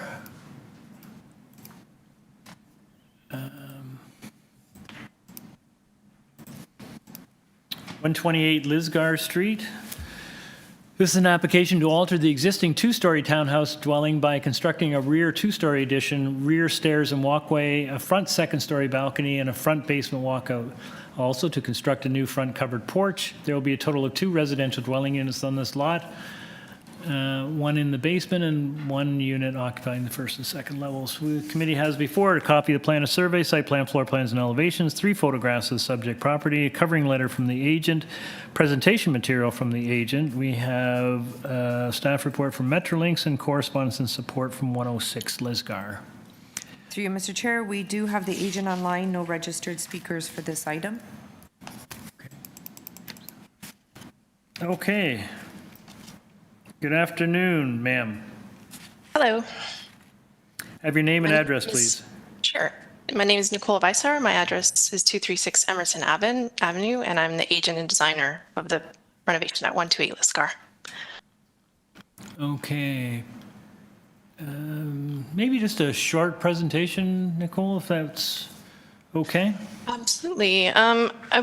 For sure. So my cover letter, I did outline the variances we're asking for. Most of them are pertaining to this front balcony. Variances 1, 2, and 6 are all in relation to converting an existing flat roof into a usable outdoor space of a balcony for the homeowners. There's a few variances for proximity to the property lines, but we're not building anything larger than is already existing in that flat roof. Variance number 3 is in regards to front yard landscaping. In this variance, we're required to have 100% soft landscaping, but you can see in my presentation notes on P2, the existing front yard, which is remaining grassed, is mostly soft landscaping already. So there's a variance because we are not 100% that's required, but we're absolutely maintaining that existing soft landscaping. Variance number 4 is for building length. There is an existing one-story mudroom, and we're just going a little bit beyond that, just to modernize the floor plan. These skinny semis are often just a little bit too short and too skinny to accommodate a growing family, so we need this extra length of 18.06 meters, where 17 is allowed, just to accommodate our home. And something to point out is that we're still within the maximum FSI of 1 times density. We're still under that FSI. Variance number 5, this pertains to a side yard setback for the rear addition. So our addition, we're proposing to keep in line with the existing house, and this is triggering a variance. Variance 7 is for the front porch existing stairs. They're too close to the neighboring property as is, and triggering a small variance, but they're just a couple of steps at the front porch that have been in existence already, so it's not a major encumbrance for the neighbors. I would like to bring up the Metrolinx letter that was submitted on February 12th. Typically for a project of this size, the letter would have been not a condition of approval, but an advisory notice. I spoke with staff to try to find out why we've been made a condition of approval for these requirements. Metrolinx guidelines are typically meant for large developments and land use intensifications near rail corridors. Given our proposal is minor and it's only an addition to an existing home, I believe it falls outside of the scope of the guidelines set out by Metrolinx. Requiring an environmental easement, as suggested by Metrolinx, is disproportionate to the scale of work we're proposing and would place unnecessary burden on the homeowners, complicate future property transactions, and create legal and financial challenges for the homeowners. If the committee approves the variance with the Metrolinx condition, it would almost be treating our project as a large-scale development. Given our limited scope of the proposal, I would request that the committee review this as an advisory notice instead of a condition of approval, just so that we can have a fair chance. Like the previous application was also advisory, and the large development that was just approved on Queen Street was also an advisory notice and not a condition of approval. So I believe that it's a bit extreme in our case and would ask that it's not a condition of our approval. I'm happy to answer any questions you may have. Thank you for your time. Thank you. I think you can rest easy. This committee typically, as a matter of course, does not impose the environmental easement condition that Metrolinx requests. So we can just leave it, I think. Secondly, I have been doing this forever, but I can't remember 100% front yard landscape variance. I'd never seen it before myself. I had to ask the examiner about it. Yeah, that seems unusual. Is that common to this particular neighborhood, do you know? I think it's just in that neighborhood because I've never seen it worded like that. And when you read the wording of the bylaw referenced, it does actually require that 100% except for the driveway must be soft landscaping. Okay. If you have a walkway, it's kind of impossible. Pretty typical. It's pretty hard for just about anyone to satisfy that, I would think. I think it's a very limited area that might have this variance because I have never seen it before. Sounds like a bylaw that might warrant a review. Okay, thank you. Panel, any Peter? Thanks, Chair. Just one question. I note that the backyard currently is completely paved, and I know that in your site plan you're showing significant soft landscaping. Would you be okay if we tied the approval to site plan, just to ensure that? Of course. I mean, we have to, in order to get the permit issued, we have to revert that to soft landscaping anyways. So I'm fine if you tie it to the site plan. Okay, thanks a lot. No problem. Anyone else? Okay, thank you very much. Okay, we're in committee. Anyone want to take this one? Paul?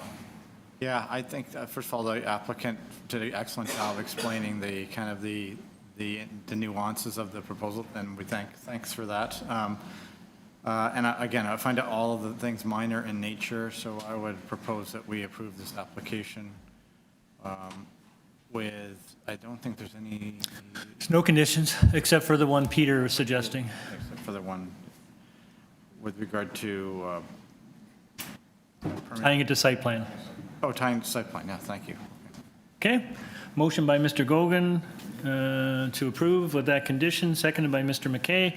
All in favor? You have your approval. Thank you very much.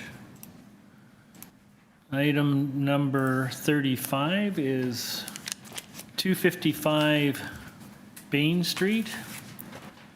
This is an application to construct a new 3-story detached dwelling with a front porch, a 3rd-story terrace, a rear ground floor deck, also to construct a new 1-story ancillary building garage in the rear yard abutting the laneway.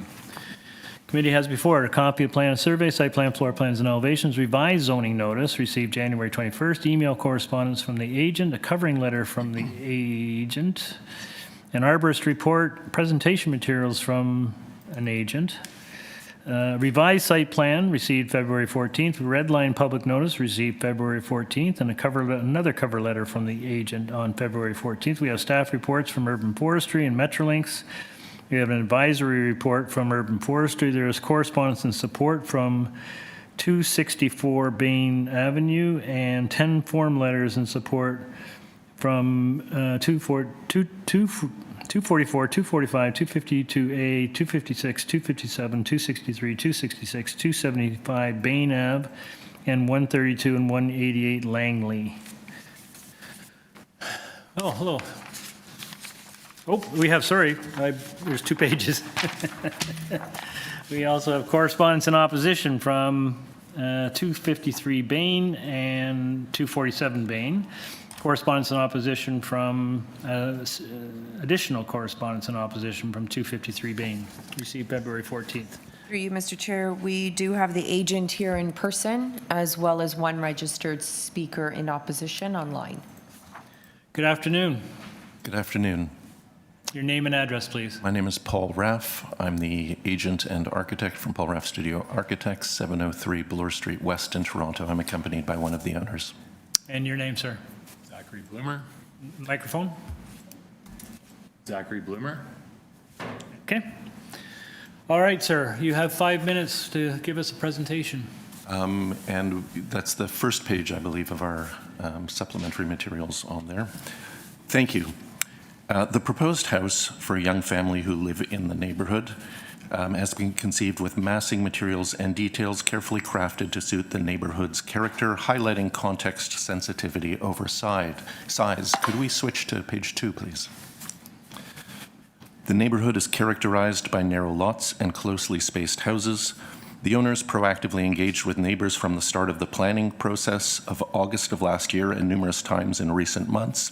The 11 letters of support are all from immediate or very nearby neighbors. If we could go to page 3. This side elevation shows the low profile and low impact and careful consideration of natural light. A minor variance is requested for the height just in the area shown in red at the peak, which has negligible visibility or impact. If we could go to page 4. The proposed house has a compact footprint carefully designed to avoid the tree protection zone, which is shown in a green circle, a dashed circle. Initially, this siting was not our preference, but in an initial meeting with the neighbor to the west, number 253, last August, the neighbor expressed a strong preference to preserve the tree, and we understood that they would oppose any design requiring tree injury or removal. Respecting this request, we shifted the footprint north, aligning it with the neighboring row of houses to the east, as is noted with that red note in the top left, and adjusting it to follow the allowable setback where the front door is to the west. This adjustment resulted in a minor variance for the front yard setback. Also, to accommodate the tree protection zone, we deliberately reduced the building's depth and length to significantly less than is allowable, resulting in a more compact design than what is otherwise permitted. Page 5, please. This picture shows the consistent street wall I referred to immediately east of our property. And if we go to page 6, regarding minor zoning variance number 4, the proposed side yard setbacks are greater than the existing setbacks of the old existing house that has been on the site and stands there now, has been there for many, many decades. The variance was reviewed with the neighbors to the east, and their letter of support, immediately to the east, their letter of support is included in the committee's file. If we can go to page 7, the owners have met with the west side neighbor at number 253 BAIN 4 times over the last several months and have even modified the design to accommodate their concerns. Despite these efforts, we are disappointed to not receive their support. Initially, this neighbor requested the side yard setback. Initially, the requested west side yard setback was 226 millimeters, which matches the existing house's current side yard setback. In a meeting on January 8th, 2024, the neighbor indicated that increasing that setback to 300 millimeters would be acceptable. The redlined public notice currently in the committee file reflects this adjustment. However, in a subsequent meeting on February 5th, she retracted her approval and has been unavailable, unfortunately, to meet ever since. Sir, can I just interrupt you? Can you just point out in the public notice which variance you're referring to, that you've made the change, the red line change? Yes, it's variance number 5. It's the 4th variance, but it's variance number 5. It's been the side yard setback change. So that's not the public notice. Our public notice has that, I think, has variance number 4. Variance number 4 in the public notice. Is that right? Sorry, I interrupted you. Could you just continue that? No, quite all right. So from 0.226 meters to 0.3 meters. Yeah, that's the red line. Okay, thank you. No other changes? No, there is another change.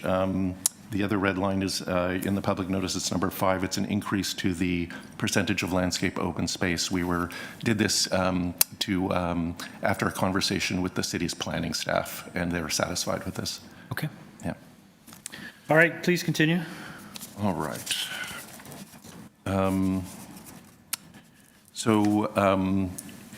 Yes, so we've reflected that agreed to what we thought was agreed to for the side yard setback. However, in a subsequent meeting on February 5th, she retracted her approval. For context, the required minimum side yard setback for a windowless facade in this neighborhood is 450 millimeters. We are requesting 300 millimeters. That is only a modest 150 millimeters or 6 inches reduction from this. This is also the allowable setback for a 2-meter wide chimney breast, part of which is what is contained within this portion of the facade. Given the home's compact length and the narrowness of the lot, this minor variance is necessary to maintain the functional interior space. If we could go to page 8, please. Relatively small side yard setbacks are normal in this neighborhood. This chart shows recent local committee approved side yard setbacks for less than what we had originally applied for. If we could go to page 9. The minor zoning variance for FSI is also normal to the neighborhood, including these examples of larger ones recently approved by the committee. And if we could go to the final slide 10. The minor variances we are requesting approval of today facilitate a low-impact, context-sensitive design, as you can see in comparison to the allowable by right built form. Thank you. I'm happy to answer any questions, of course. Thank you, sir. Did you speak to the rear yard landscaping? Did I miss that? I did not speak to it. I think that we'd like to hear. Yeah, so in this compact lot, we did have a pathway and a small deck, the pathway to get to the garage and the deck, similar to a case you heard just a few moments ago. We had some conversations with planning staff to reach a percentage that they felt would be suitable and acceptable from the city's perspective, and that is the percentage we're asking for in the red line version. Right.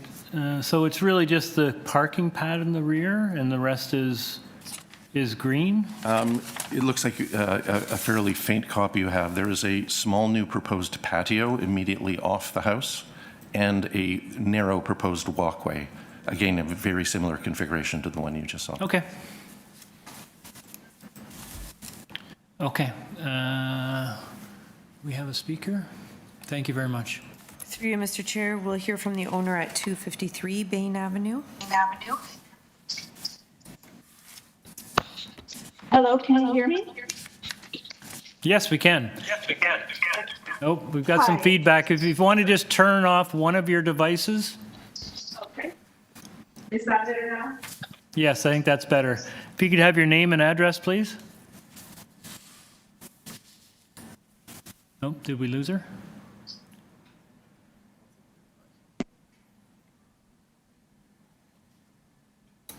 Erica, you're unmuted. Okay.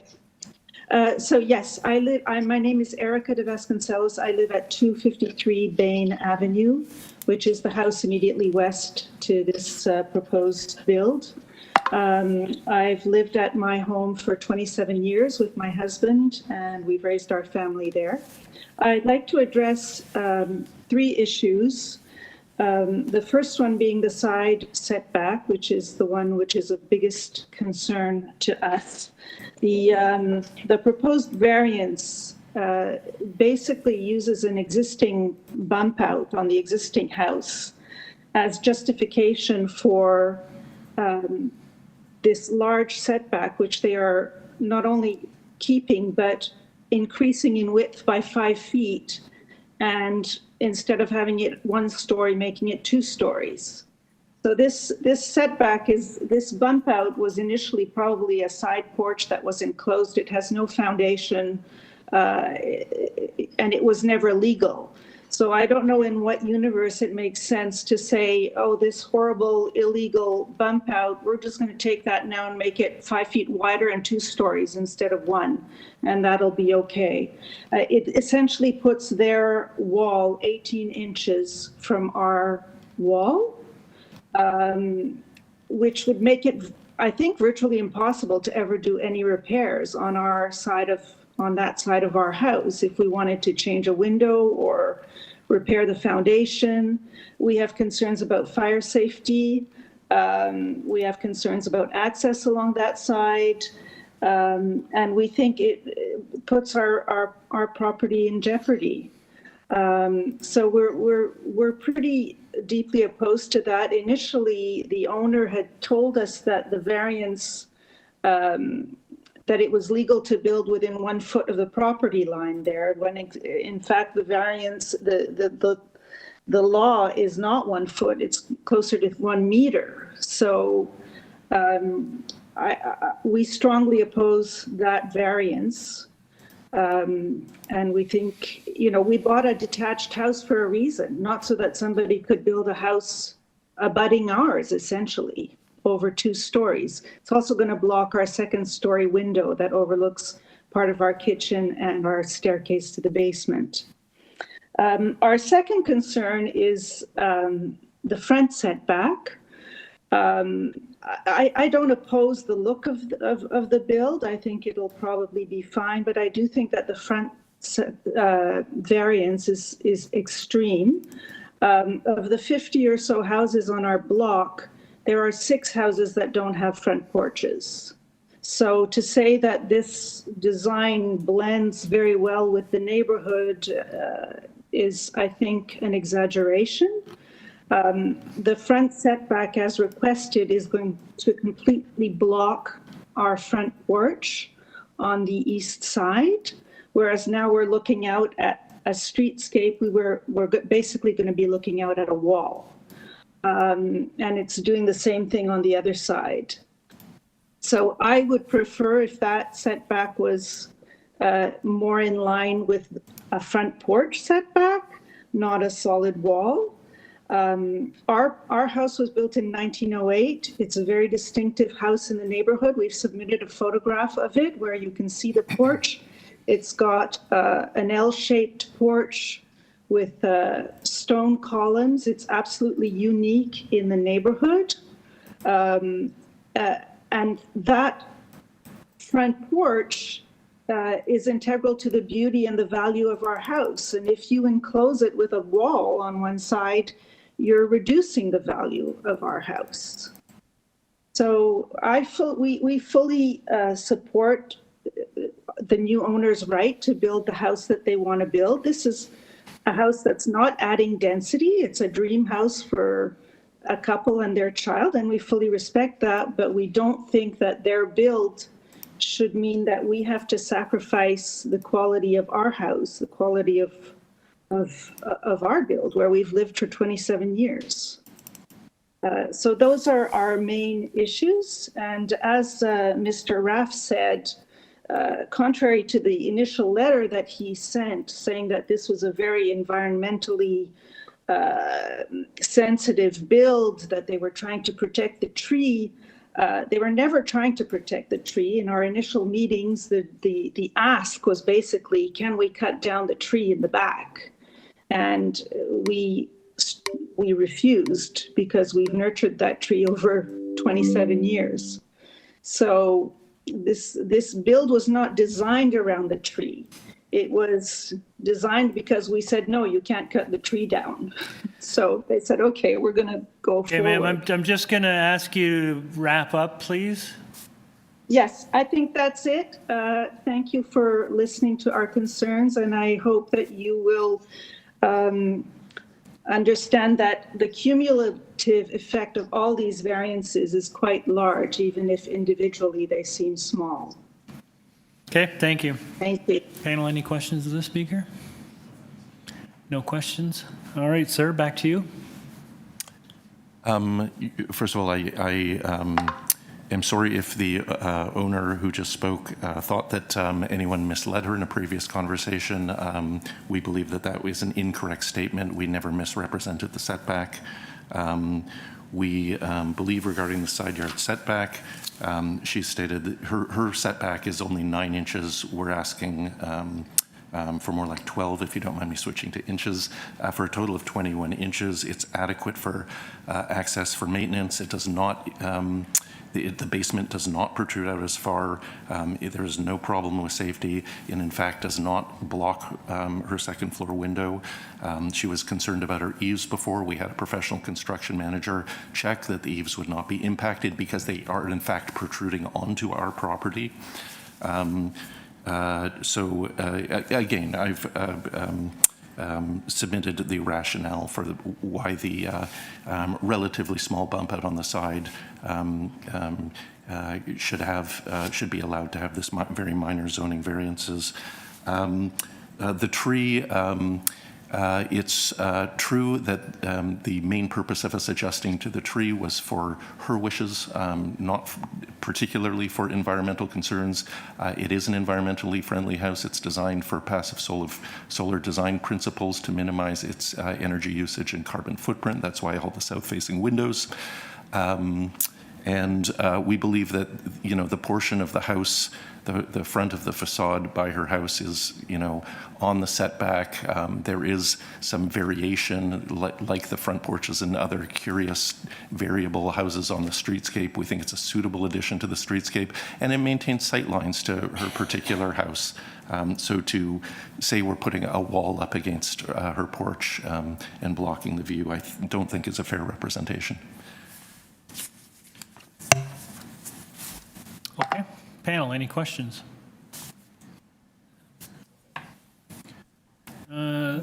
Gary. Oh, I note, my note is that there's an urban forestry condition number 2. Are you aware of that? No, what is that? At least that's what on. Oh, yes. Sorry, I am aware of that. And yes, we'll be happy to satisfy that condition. You'd comply with that? You'd apply? Absolutely. Yeah. Okay, thank you.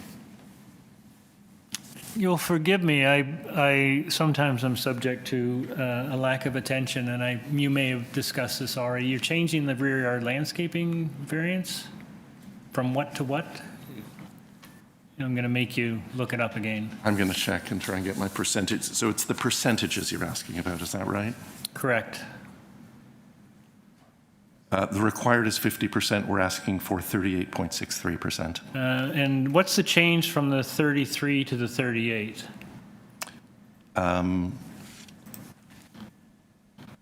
Recollection was it was a miscalculation by zoning review. Sorry, just closer to the microphone, please. Recollection was that it was a miscalculation from zoning review. Okay. So when they cleared it up, they were able to give approval.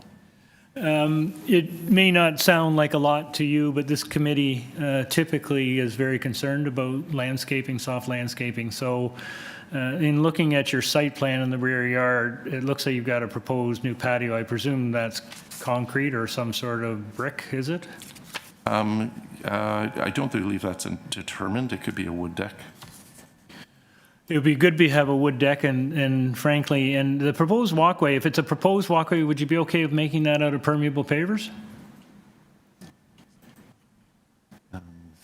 It's a type of product that allows water to penetrate through. It allows, it's like the old interlocking, but the gaps are a little bit wider and it uses gravel so that the water actually can go through the gaps.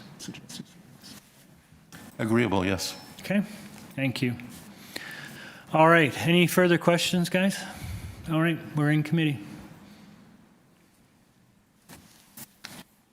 Anyone? Peter?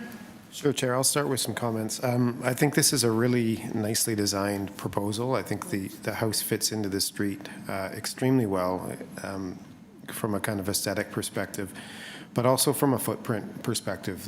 It could go significantly deeper than it is. It could go deeper than its neighbor to 253. So I think it's been quite restrained in its footprint. And I know the 253 had concerns about the porch, but I think that front yard arrangement with the notch out against 253 does directly address that concern. And I think it is a nice kind of balance between the existing setbacks of the neighboring houses. And then also there's restraint shown in terms of the side yard setback too. The as of right could be significantly more than it is. I think what's being proposed is fully supportable. So I would support this application. Okay, anyone else? All right, I frankly, I would agree with you, Peter. I think this is a pretty good design. I appreciate that the neighbor to 253 has got some concerns, but that bump out, I think the agent made the point that the setback is deeper on their side than it is on the neighbor side, which I think is an important aspect. And I don't think that bump out would generate any impact because there's no windows on that side. So I think with the changes that the agent is prepared to undertake in the rear yard, I think that makes it even more palatable. So I can support it as well. So Peter, if you wanted to make a motion.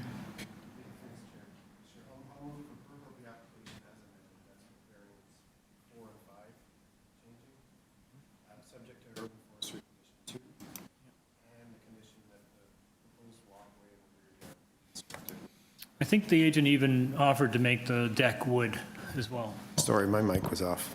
Oh, you have to do it all over again. I move approval of the application, subject to, as amended, that's with variants 4 and 5 changed, subject to urban forestry condition 2, and that the proposed walkway in the rear yard be constructed with permeable pavers, and that the rear proposed new patio be constructed with wood, and underneath that, underneath the rear patio be permeable material. Okay. Motion by Mr. Reed with those conditions. Can I have a seconder? Mr. Gogan, all in favor? You have your approval with those conditions, sir. Thank you very much. Thank you.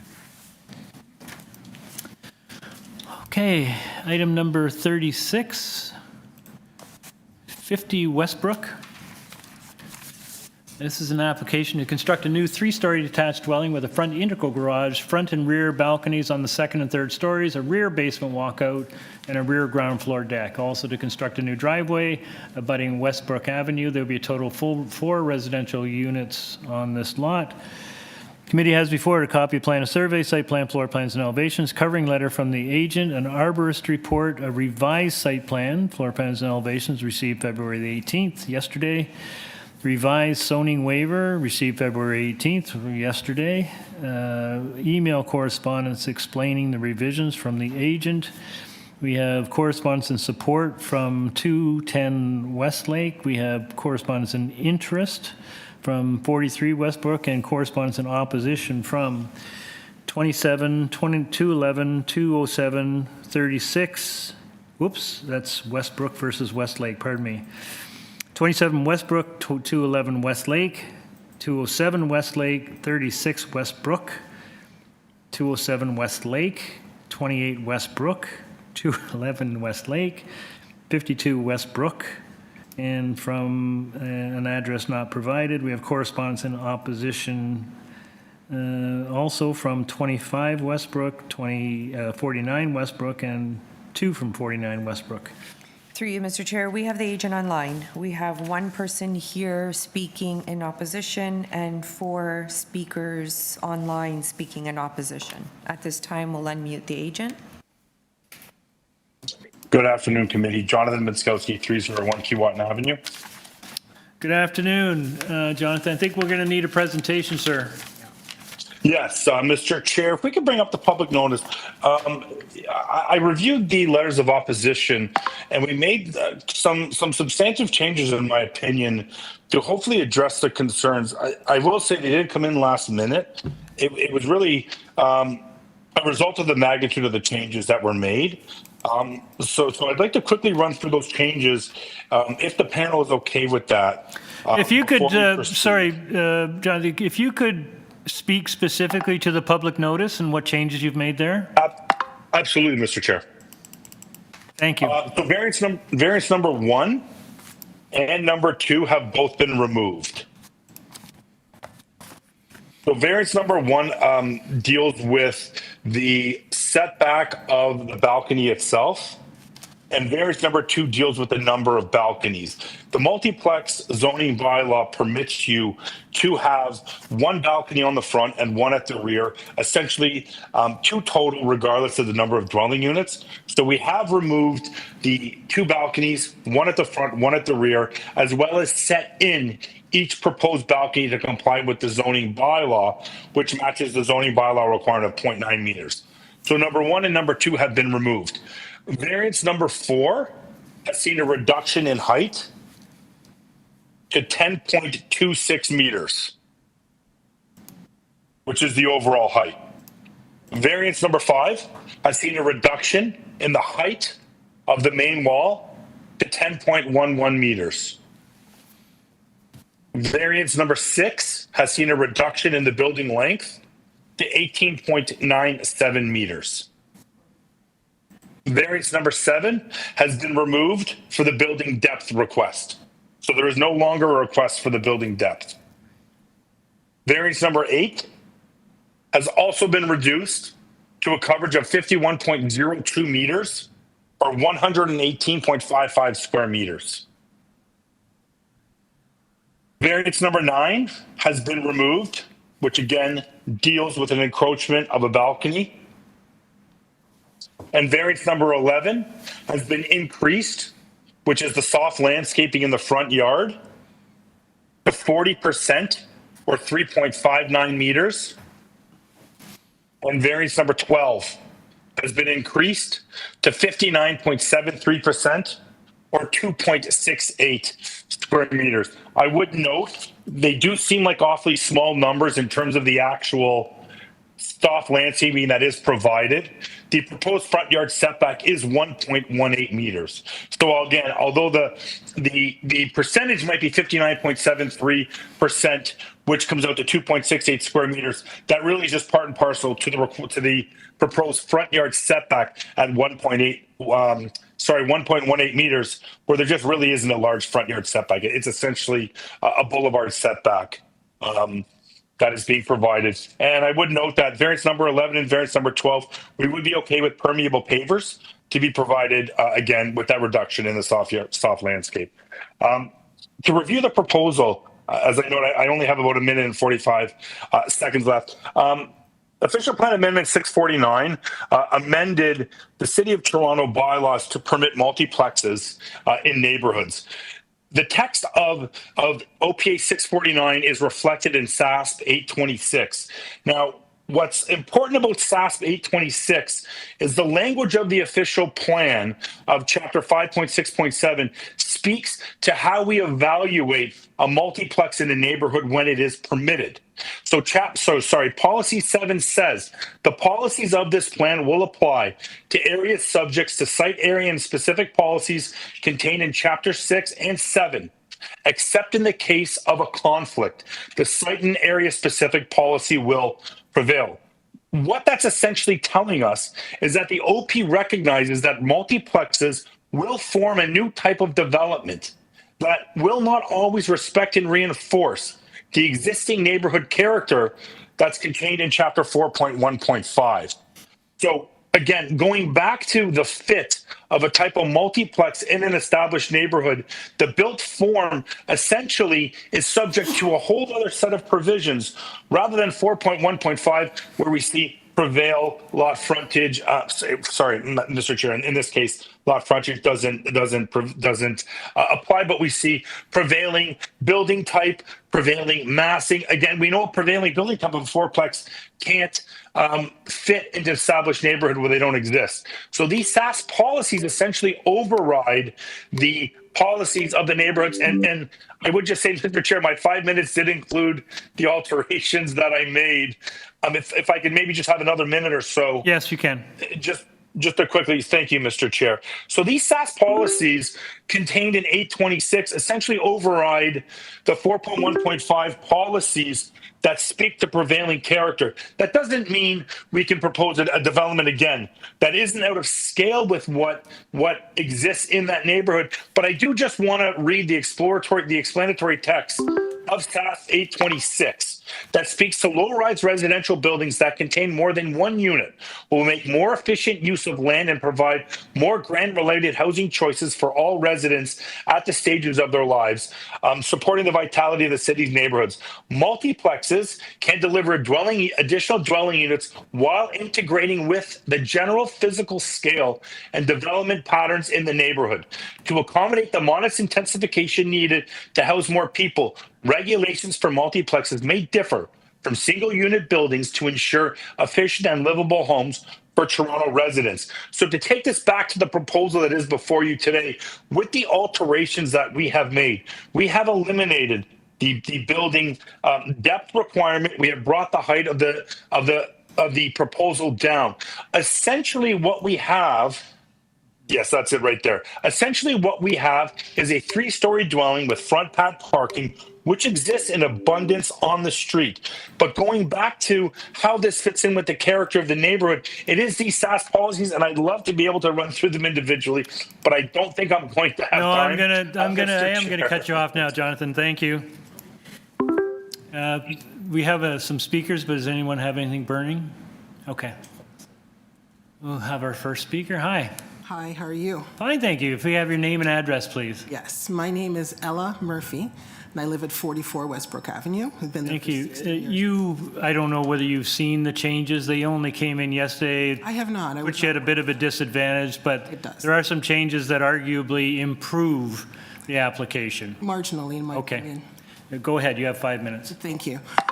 So I did look at the previous drawings and had some brief conversations with some of my neighbors about this, and there's a general concern about the issue of the character and changes to the neighborhood character. Sorry. And also just, I'm particularly concerned about impacts from construction, both during construction and after, right? So the whole issue of noise, dust, proximity to the house beside, particularly to 48 Westbrook Avenue. I'm just looking through the drawings and have concerns about the thought that was put into the constructability of this new structure, the general massing of that building on the site, the impacts from the increased footprint, because, for example, we have known ponding issues in our yards, and so this person increasing the percentage by almost 20%, is now forcing that ponding to go elsewhere in the neighborhood. And my neighbor, for sure, does have water encroaching on his back door during a heavy rainstorm event. So where's that water going to go now, and what accommodations have been made for that?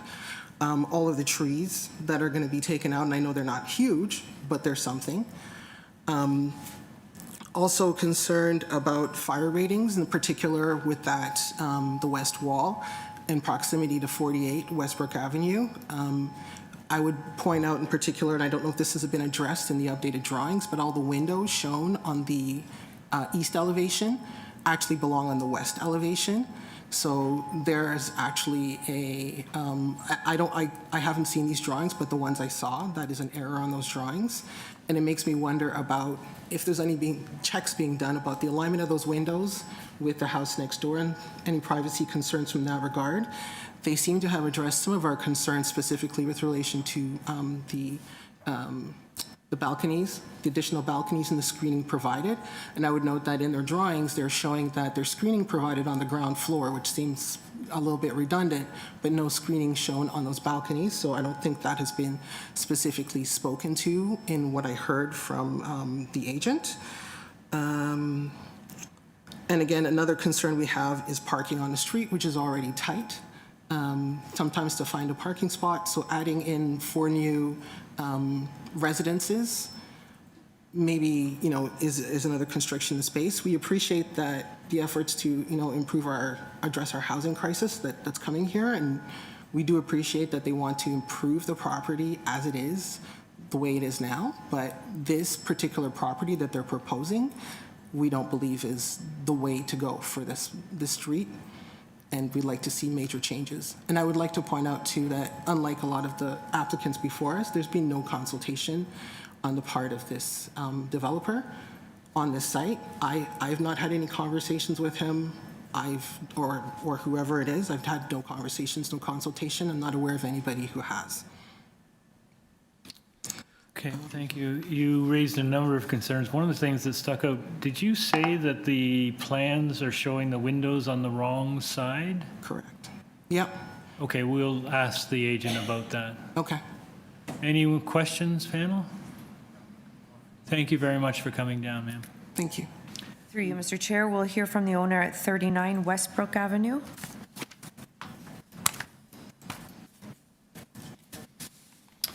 Good afternoon. Good afternoon. My name is Sylvia Pivko, and I live at 39 Westbrook. I have fundamentally agreement with trying to intensify our communities, and I'm a big supporter of improving and expanding housing. However, it's such a little plot that they're trying to put this humongous 4-story thing into. If it was a bigger area or a bigger plot, I wouldn't have as many concerns. I know that the neighbors to the right and the left have big concerns. So I'm just here, I'm across the street. And I appreciate the concerns the neighbors have. And I just worry that the land available is just not suitable for the plan of a 4-story building. Thank you. Thank you, ma'am. Anyone have a question? No? Next speaker? Through you, Mr. Chair, we'll hear from the owner at 48 Westbrook Avenue.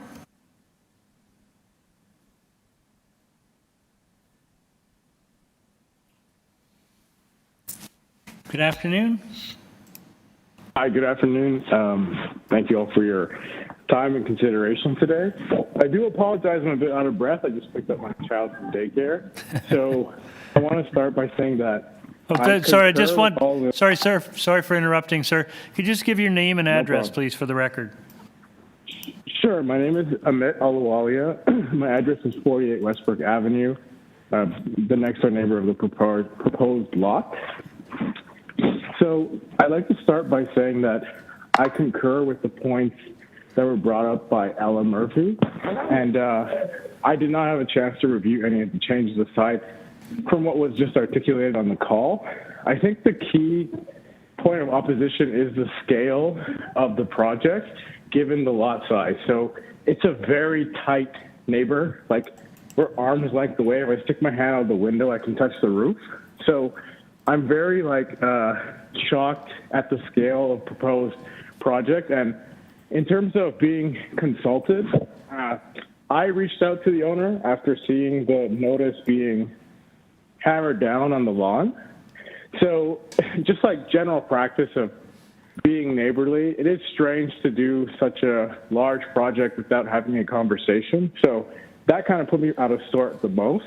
And currently the home is rented, and in the summer there's already a parking problem with one occupant who has 3 to 4 cars coming in and out on the street. So certainly 4 people in a multi-home situation will be, quite more dense from a car perspective.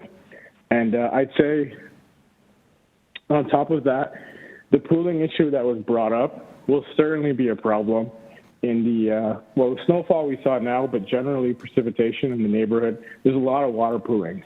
So I'm not sure how they're going to address that. And lastly, I'd say privacy-wise, it's going to be very tough because we're already struggling from a privacy situation. Like we have a young child, and any future family that does have a young child, it's quite difficult when you have multiple tenants that you don't really know in an otherwise very quiet, very family-friendly street. So I'll stop there and try to catch my breath. Thank you. Thank you, sir. Panel, any questions of the speaker? None? Through you, Mr. Chair, we'll hear from the owner at 25 Westbrook Avenue.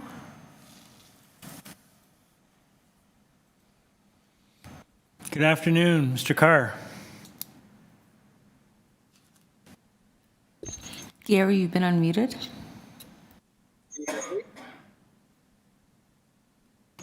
Hello? Hello. Hello. We can hear you. Okay, perfect. Sorry. Actually, so my name is Gary Carr. Hold on, sir. Have you got more than one device on right now? Nope, just my computer.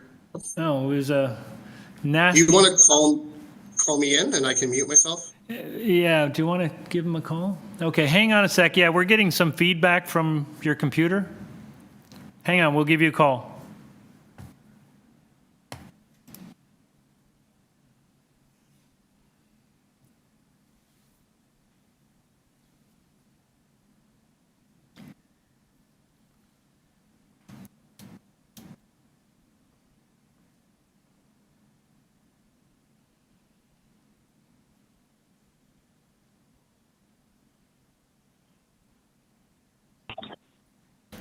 Gary, you're unmuted.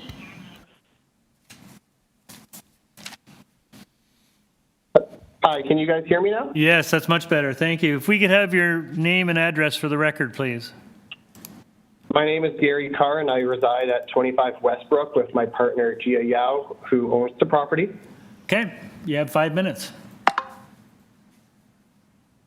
So I've chosen to speak today in addition to my 1,200 neighbors that have expressed their objection to this proposal. I feel it's important that the committee hear my opinion in addition to my detailed letter. And we feel that my partner and I want to express that we understand there's a need for housing in the city, but I feel it should be done in a responsible and respectable manner. And our objection to this application is purely based on planning merit.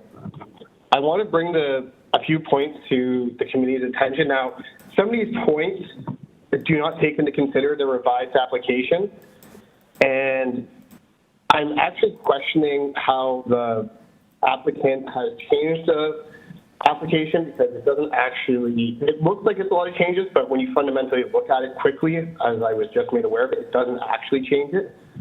The built form still looks very oddly the same. It still has some of the physical same characteristics that there was objection to.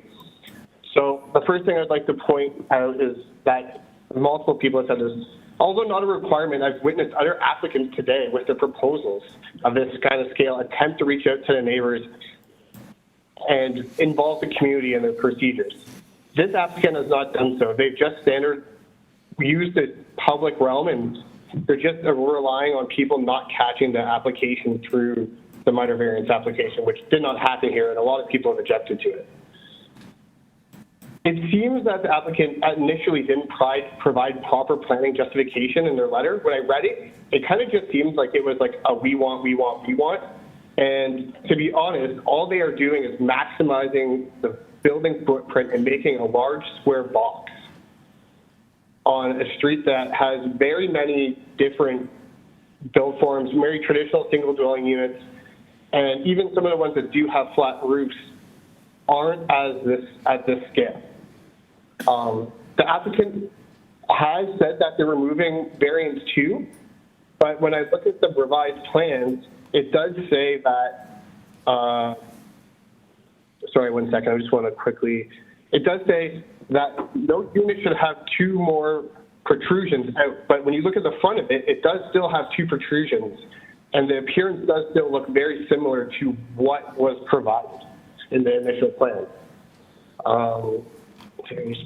Variance 5, again, it's just a large square box. Variance 5 is another one. I'm going to highlight variance 11 and 12, which is the reduction of softscape. The committee today has identified that softscaping as a huge issue for them. This applicant has not taken that into consideration, it feels like, because they're asking for a significant reduction by adding a parking pad to the front that's quite large. This reduction also doesn't allow for proper tree compensation. The arborist report states that they are supposed to be planting 5 trees, but they're only providing 3 and cash in lieu. Why should they be allowed to take out the 3 trees and only put back what's not required if they're just putting a bigger house there? It's unclear that if the new front driveway is going to alter the existing curb cut. A lot of neighbors have already proposed that there's issues with parking on the street, which is correct. And given the current weather conditions we are experiencing, if you drive down that street today, there are giant snow windrows that are continuously problems and have reduced the parking even more. And softscaping also plays a big part of snow storage. By reducing the amount of softscaping, the amount of snow storage for this property is significantly reduced. I personally feel that this is not a good design, and I've said it multiple times today that this application is essentially a mid-rise apartment building within a low-rise residential neighborhood, and it doesn't meet the characteristics. Yes, you can have multiplex units within a low-rise residential unit that meet the characteristics. It is seen. Specifically today during the presentation, the previous one, if you look at it, that was a large house, and it had characteristics that match the neighborhood. This does not. And I honestly feel that this application doesn't meet the 4 tests, and it's bad planning. I feel like the applicant could easily get a multi-unit dwelling through their as-of-right requirements. That's all I have to say. All right. Thank you for hearing me. Thank you very much, sir. Panel, any questions? No? Through you, Mr. Chair, we'll hear from the last speaker at 61 Crew Avenue. Okay. Hello. Hello, Mr. Tobin. Yes, my name is Matt Tobin, and I live at 61 Crew, the property directly behind the proposal. Okay, go ahead. Well, I did hear there were some changes that came to proposal. I've not had a chance to review them because they came last minute. However, what was suggested there doesn't meet some of the concerns that I want to bring forward to you today. With the back lot now being set to be entranceways for two of the properties, it's now a lot more foot traffic. There was a lot more noise and privacy concerns that I'm looking to hopefully get addressed with some of the changes we're putting in place here. When we're talking about noise, it is it's a 4 residential, 3 bedroom per residential, which can have anywhere from 12 to 24 people. It all depends on single family homes, can easily become multi-generational homes, which can have grandparents, parents, and married couples that all require cars, require a lot more infrastructure in terms of sewer and water that can be put into place. So it's something to just kind of consider as we look long term for the property that happens to be there. And with the noise and with all the people, 3 of the units facing the backyard, which is my backyard, does come into privacy and noise concerns that we might have in there. And to that end, I was hoping that there's going to be some kind of reduction through some fencing that might be aligned with the variances to help us with the line of sight into our property in there, making sure the privacy screenings all kind of meet that, so we don't have any, we can reduce the amount of noise and potential privacy issues that people are talking about today. One of the other things I want to talk about too, which we have experienced it with our next door neighbors at 63 Crew, is the potential for sinkholes with tree removal. Our next door neighbors at 63 Crew removed a backyard tree, and they ended with a sinkhole, and they can no longer park in their backyard. With the proposal to remove 2 of the trees in the northwest corner of the backyard, that can actually affect the 3 adjacent properties, mine and my 2 neighbors to the west of us. And I want to make sure that we're thinking about that in case we have to take any mitigating steps should a sinkhole appear from this work that's coming in with here. And perhaps the 4-plex might be a little too aggressive in terms of density on there, and maybe some proposals to try and bring that down to something like a 3-plex might align with a lot more. And I know people talk about a lot of the characteristics, and I understand that things change, but one of the things I think we should also think about as well is that this is the first place that might change the characteristic of the neighborhood. It sets a precedent for future projects that might be coming and could actually change the entire neighborhood, with this single unit being the first of many. Thank you. Thank you, sir. Panel, any questions? No? All right. Is that the end? So, Mr. Benkowski?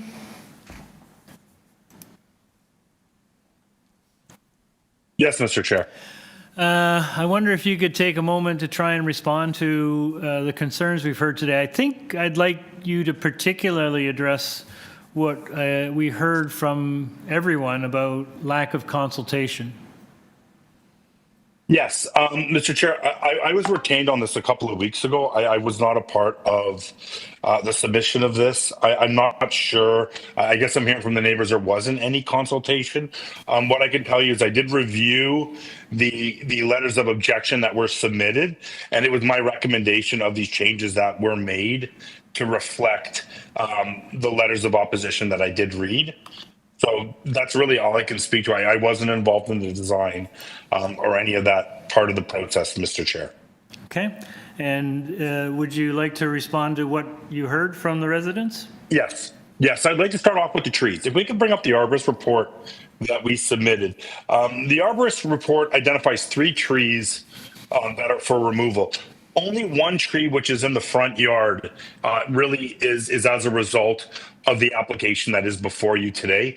The 2 trees in the rear yard that are proposed to be removed are irrespective of the application before you.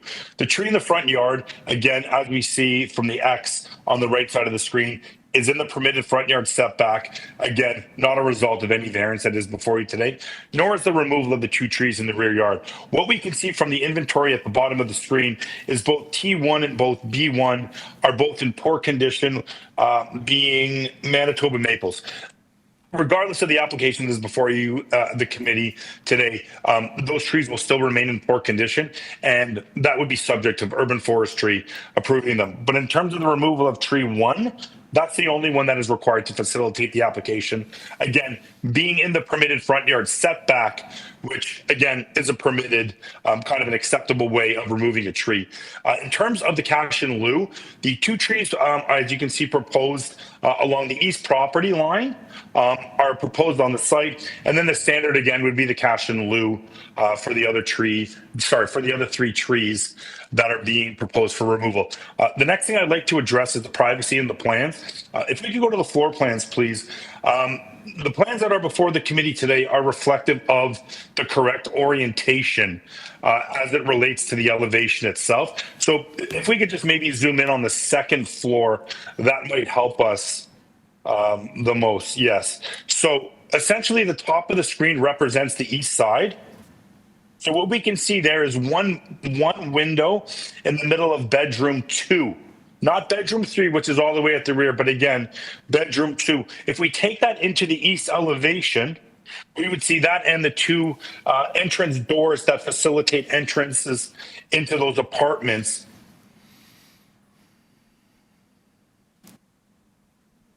If we just continue on, please. I believe the next one is the east. Yes, correct. So that is the east again, where we see the 2 doors and the window again in the sort of bedroom there. The only side windows on both the east or the west above the first floor are those 2 windows that we see here on the 3rd floor. Again, situated in the middle of the dwelling, which are for bedrooms. Again, although living rooms, not kind of that primary living area being a dining or a living room where one would really spend a lot of time and look out. Now, if we continue on to the west elevation, we again will see that there are no windows proposed. Again, there are no windows proposed there at all. In terms of the balconies that are proposed, they are very modest in size and really are there as a means of egress. Although not required by the building code for egress, they are small in nature and they would not promote a type of gathering or anything like that. I don't believe this is the revised set of plans, but I'm not sure if that matters for what I'm speaking of, because it still does show the multiple balconies. But 1 balcony on each side, both the front and the rear, is also removed. To go back to the other issue of water, if approved, this would be subject to a grading plan, which would be required to demonstrate, again, that all water would be able to be retained on the site. In terms of the soft landscaping I spoke of, we are happy with a permeable paver being a condition of approval. But again, I want to just circle back. If we could bring up the variance, the reduction in the amount of soft landscape that is being requested as per variance 11 of going from 50% to 40% is only for 0.91 square meters. The number looks large when we look at that 10%, but because of the front yard setback being only 1.18 meters, that actual reduction itself is only for 0.91 square meters. And for variance number 12, that reduction is also only for 0.7 square meters. Going back into the policies of Okay, SAFS Jonathan, 8.6. I'm going to cut you off there, sir. I think we've got the gist of your response. Thank you. Oh, thank you, Mr. Chair. All right, panel, any questions of the agent? Peter? Just one, Chair. I'm looking at the revised zoning waiver, and for variance 11 that you were just speaking of, you've also crossed off the word soft, but that was in the initial circulation. Can you speak to that? Why you've done that? I believe that through you, Mr. Chair. I think that was just a typo, Mr. Reed. That would remain the same. Okay, so as being soft. Yes. Okay. All right. Thanks. Okay. Anyone else? Seeing none. Okay. Let's take this into committee. Who wants to start with comments? Peter? Chair, I'm happy to start with some comments. I think that there are a lot of good things happening with this proposal, but I think it's a bit too much in my perspective. I think neighborhoods like this are going to see a lot of change in the next little while, with fourplexes being allowed citywide. But I think what's being proposed here is, from my perspective, is just pushing the envelope a bit too much.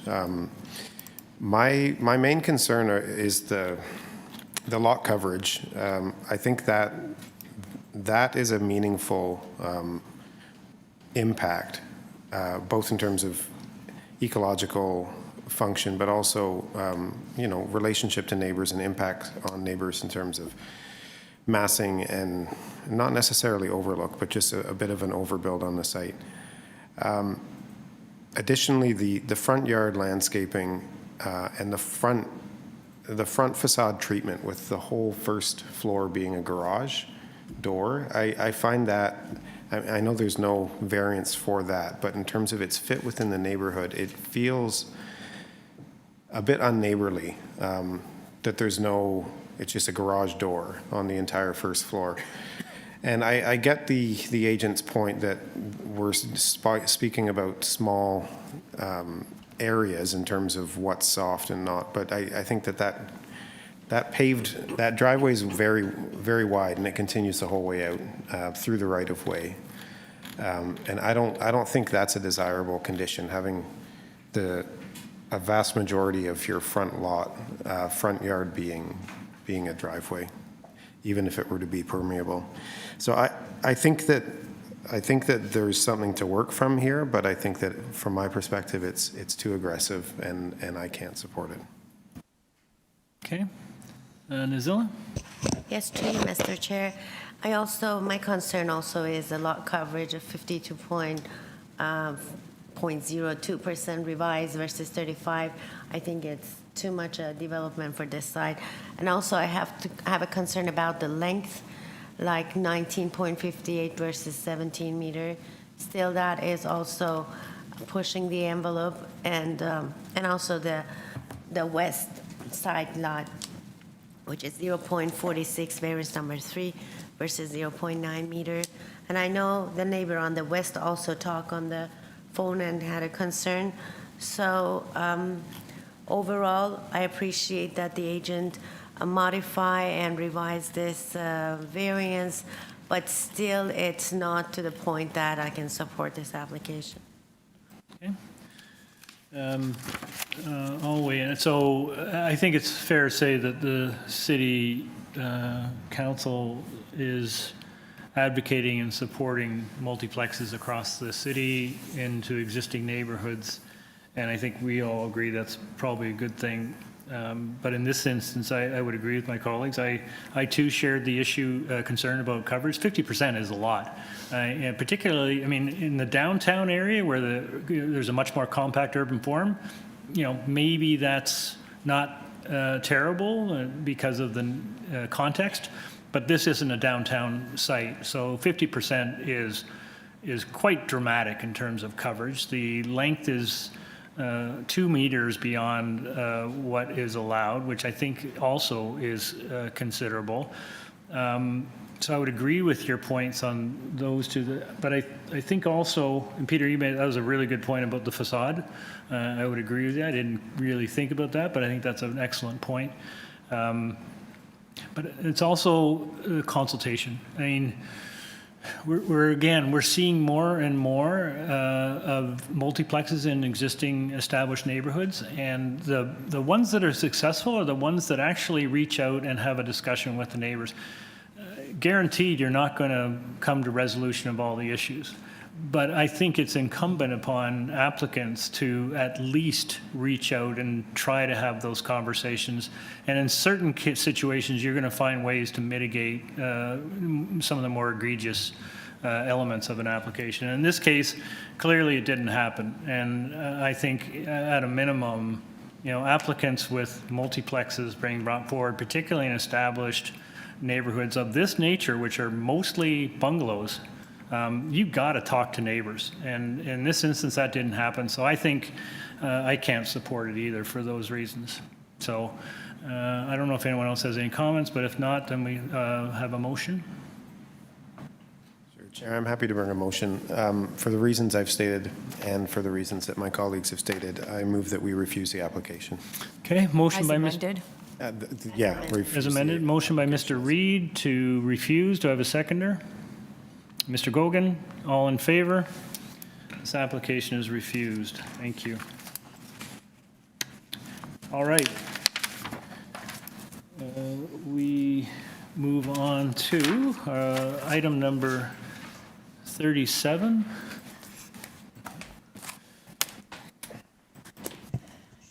Good afternoon. Hang on a second. Sorry. Hang on a second. I know you've been waiting for a long time. This is 454 Parliament. This is an application to continue to permit the use of an existing second-story rooftop deck terrace as part of the existing restaurant. Committee has before it a copy plan of survey, site plan, floor plans, and elevations, 2 photographs of the subject property, decisions A0051/12 TEY and A1112/14 TEY affecting the subject property and supporting materials from the owner to the neighbors. All right, Mr. now. Chair, yes, we have the agent here in person, no registered speakers. Okay, hi. Hello. Welcome. Thank you. It's Monica Kuhn. I'm the architect and agent, and Tanya Waldock is the owner of the restaurant, and she's going to speak after me. Okay. As well. So just to clarify, this is an extension of an existing approved use. We're not building anything. We're not changing anything. It's all there. And the reason that we had originally we came to Committee of Adjustment in 2012, and we were given a 2.5-year time limit for the patio. And I think the reason that they did that originally was because they were worried that the committee was worried that potentially it would be noisy and there would be no way out if it was noisy and the neighbors were having a problem with it. So they put a limit on it and said you have to come back. And so in 2015 they did come back for another 10 years. And again, we have no complaints. The neighbors seem to be happy. Lots of the neighbors come to the patio and enjoy it. So we're here to extend that use and hopefully to make it permanent so that we don't have to come back. Just to clarify, so you had a 2.5-year period starting in 2014? 2012. And so was that extended or is Yes, that? then we came back again in 2015 to get it extended again. And it was extended until? 10 years. 10 years, okay. Yeah. So that brings you to here today. Great, thank you. You're welcome. Yes, ma'am. I think that's, yeah. Yeah, I just wanted to. Is your microphone on there?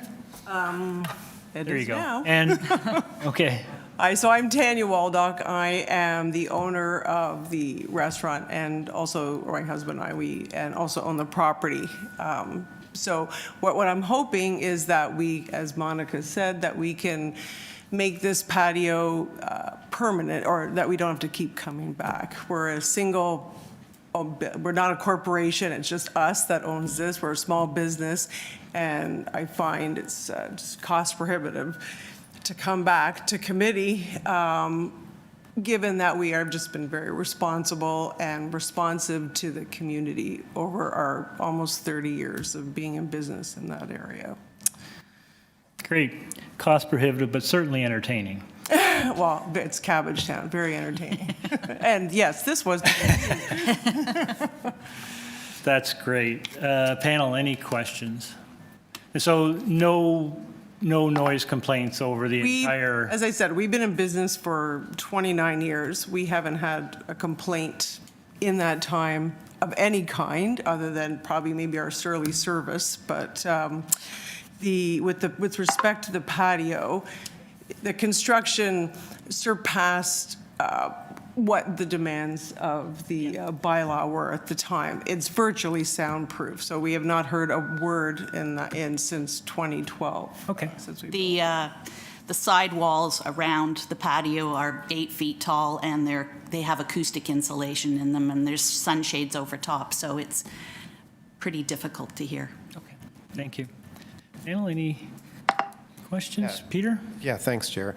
Have you talked with planning staff? Because usually when they comment on it's the conditions, I think, that or my question, because often they'll propose conditions, and I know that you mentioned something about being fine with the current conditions that you have in terms of like not after. Correct. My understanding is that those conditions, if memory serves me correct, were conditions that were put on through the Committee of Adjustment, were they Yeah. not? I think we can call that up, guys. If you call up the previous So the decision. conditions that, to my memory, are that we don't have amplified music, that it's not, that it's closed at at 11 p.m. I think that's the only two that I'm We'll just aware call of. this up here. Just go down to the, Yeah, it's just the page after that one. yeah. There it is. So we're just not requesting to change any of that. We don't, You're fine with those yeah, yeah. Okay. It's just the time limit. Yeah. It's just the coming back. So you have to sell a lot of burgers to pay for this. All right. Any further questions? Thank you very much. Let's go into committee. Seems like an entirely reasonable request, particularly given there hasn't been any complaints, so. I agree, and I think the fact that we didn't hear from planning, because usually planning, when there's this sort of approval, they're all over it with conditions, right? So, yeah, it seems reasonable to me. And Okay. Does anyone want to take a crack at a motion? Before we go to that, are we assuming that we're going to apply the legacy conditions from? I thought they said that they were That fine would be with those. acceptable to? Yeah. Yeah, sorry. Yep. No worries. Well, then I move that we approve this application and as conditions as per the legacy conditions previously. With the exception of the time Exception limitation. of condition 1, which, well, back in A1112/14 TEY had condition 1, which had a shelf life. Right. Right. Okay. So this will be a permanent permission. Yeah. Okay. well, and then the other one would be maybe condition 4 on that. That references old drawings, so maybe we should update it to reference the new drawing that came as part of this application. Sorry, Peter, you lost me. Do you want to tie it to the site plan, you mean? That's on file?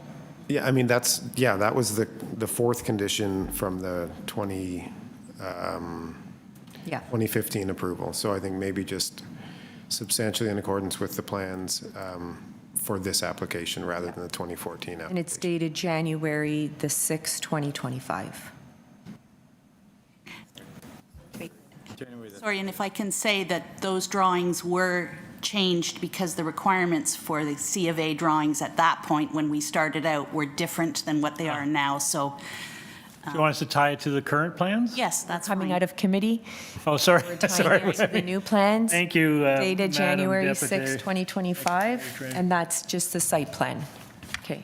You're okay with that? Yes. Okay, back into committee? Okay, back into committee. Thank you, Sabrina. All right. I think that clarifies things. Paul, are you okay with that? Okay, those conditions, with tying it to current plans and the previous conditions, excluding the renewal date. Great. Okay, motion by Mr. Gogan to approve with those conditions. I have a seconder. Mr. McKay, all in favor? You have your approval. Thank you for coming down. Thank you Thank so you very much. much. Okay, our last item of the day, item number 38, 81 COADY Ave. This is an application to alter the existing two-story semi-detached dwelling by constructing a complete third-story addition with a rear balcony, also to construct a new one-story front enclosed porch, which is a mudroom with stairs. Committee has before a copy plan of survey, site plan, floor plans, and elevations, 2 photographs of the subject property, and a staff report from community planning. Through you, Mr. Chair, we have the agent online as well as 1 registered speaker online in opposition. Okay. Good evening, ma'am. No, afternoon Hi. still. It's afternoon still. Hi, good afternoon. Can you hear me? Oh. Yes, Vinny, sorry, I called you ma'am. I apologize. It's all right. Good afternoon, Madam Chair, members of the committee. Well, you called me Madam Chairman, so I guess that's. Oh, quid it's the pro other. quo. Sorry, I made you Madam Chair for sitting. Sorry, Member of the committee, Madam Chair. Okay, we're gender neutral here. Yeah, my apologies. I'm the owners. I'm the agent here for the requested minor variances, and I am located at 1174 Western Road Avenue. Okay, we have someone who wants to speak to this item, so we'll need a presentation, please. Yes, of course. So we are proposing a carefully designed third-story addition to the existing two-story semi-detached house and enclosing the front porch to create a mudroom. The proposal has triggered 5 variances, which is front yard setback, side setback, FSI, front yard south landscaping, and exterior staircase in relation to the property line. So I speak to the variances as they were just noted. So for the front yard setback, the proposed front yard setback here exceeds the zoning bylaws just by 0.88 meters, a minor difference which results from enclosing the front porch. This change doesn't change the building footprint, but simply formalizes the existing feature, making it kind of like a technical variance as opposed to a major one. While this front yard addition often raises concern about impact on the streetscape, this proposal offers 2 key advantages. Our setback remains larger than a neighboring property to the north, and this addition is a single story and naturally integrated with the existing roof line, preserving the building original massing. So for this reason, I would say this variance should be minor in nature. The next one is the side yard setback. So this variance applies to the front porch setback, which will remain at 0 inch. So we're not changing anything. It was just flagged as a variance, but nothing is changing in terms of the existing porch or just enclosing it. So for this reason, I also would say this variance is actually technical and minor in nature. For the FSI itself, while we exceed, I would say this variance is minor for 3 reasons. So the additions are quite small. On the ground floor, we have an addition of 8.84 square meters. That's the front porch being closed. And on the 3rd floor, we're adding 55.66 square meters, which will result in a modest 40.32% increase in the FSI. But in terms of scale, on a small lot, even small addition can skew the FSI ratio. However, the existing house is compact at 108.58 square meters, and the proposed building will total 164.24 square meters, highlighting the modest scale of the addition in relation to the property. Despite the FSI variance, the mass is appropriate because we are compliant with the heights, the length, the depth, the setbacks, with the exception of the 2 setbacks I spoken to previously. So for those reasons, I would say this variance also should be minor in nature. The soft yard landscaping, that is actually remaining as is. We're not changing the softscaping. We are providing 3.67 square meters instead of what would be required 5.79 square meters. With a limited front yard space for additional landscaping, it's constrained. But we're trying to do whatever we can to keep we're keeping what's there. So for that reason, this variance is also, I would say, to be minor in nature. And the last one is the exterior staircase. So this one, the existing staircase is already a 0 inch setback to the front property line. And there is an encroachment already. So I'm simply asking for the same variance at a 0 inch setback to the front property line. The encroachment will be a little bit bigger because I'm now bringing the staircase to code and we're going to have one more riser being added to that set of staircase. And I already have an application ongoing with the transportations. So for that reason, I would say this is also minor. We have an abundant amount of support from our neighbors. We have 7 written signatures of support from 54, 59, 72, 74, 76, 77, and 87 COADY Avenue. And we also have a verbal agreement with our attached neighbor at 79 COADY Avenue. And with the 79 COADY Avenue, we also already have a particle agreement. I was not made aware of any objections as of right now. Just first time hearing this.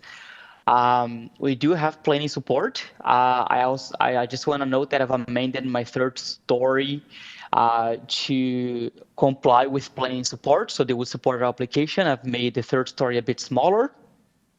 So in conclusion, the proposed addition is thoughtful and appropriate enhancement that aligns with the character of the neighborhood. The homeowners are seeking a modest expansion to create more space for their family and just revitalize the home.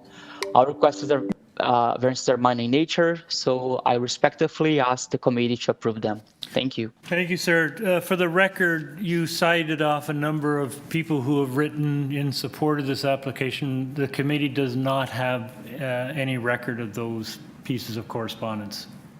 So I sent in the letters of support. Actually, I was on the holiday Monday, and I got an answer from Monique on the same day that she uploaded to our files. But I noticed yesterday that they weren't visible to you. So I've reached out to her again, and she said that she forgot to make it visible to everyone. So if you take a look at your on the application center, you will be able to see that letter with 7 neighbors in support. Okay, thank you. Panel, we do have someone lined up to speak. Does anyone have anything burning? No? Okay, we can have our... For you, Mr. Chair, we'll hear from the owner at 78 Coady Avenue. Okay. Linda, you're unmuted.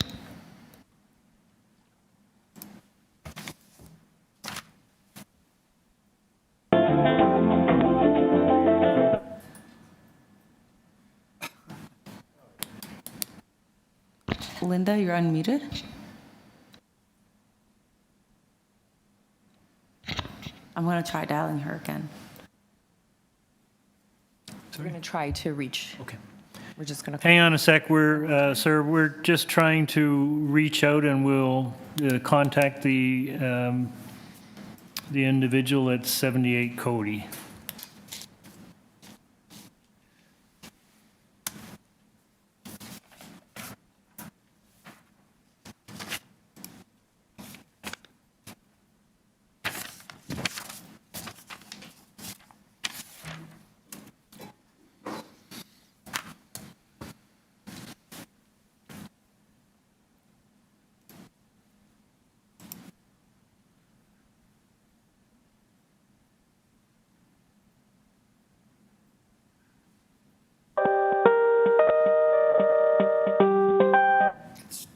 No luck?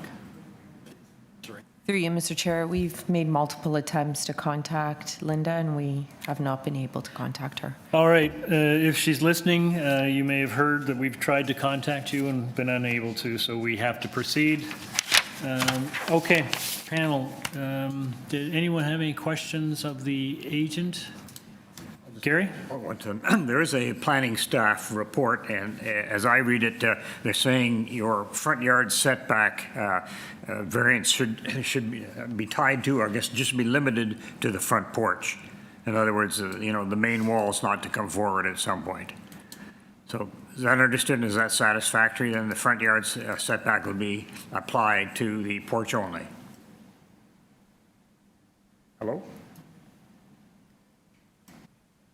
Somebody hear me? Hi? Oh, sorry. Okay, I was muted. Yeah, so I think that would be okay because we are enclosing the front porch, but the platform itself is not changing.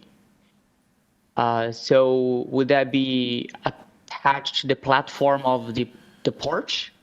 Yeah, what it basically does, it'll bake in your approval for the porch only, so you wouldn't be able to put a second story above the porch. Understood. Okay, and that's totally fine. Okay. The other question is the third floor balcony in the rear. It looks like from the plans you just have a guardrail. Is there overlook concerns to the neighbor to the north? No, not at all. But if it satisfies committee, I can definitely do a fence on this neighbor with attached neighbors, even though they didn't really raise any concerns. And I'm only providing the balcony just for code compliance in terms of fire safety. Otherwise, that wouldn't even be the case. And it's off a bedroom, is it? It's off a bathroom, believe it or not, and it's again, we're only providing this balcony because of our We should definitely have limitation. privacy screening then. Yeah, so I don't mind adding the privacy screen clause. That's fine by me. But again, we're simply adding this balcony for OBC compliance with the fire exits. Yeah, no, okay. I think maybe some screening might be prudent. Yeah. Okay, thanks. Anyone else? Okay, let's take it into committee. Thank you. Anyone want to take this one on?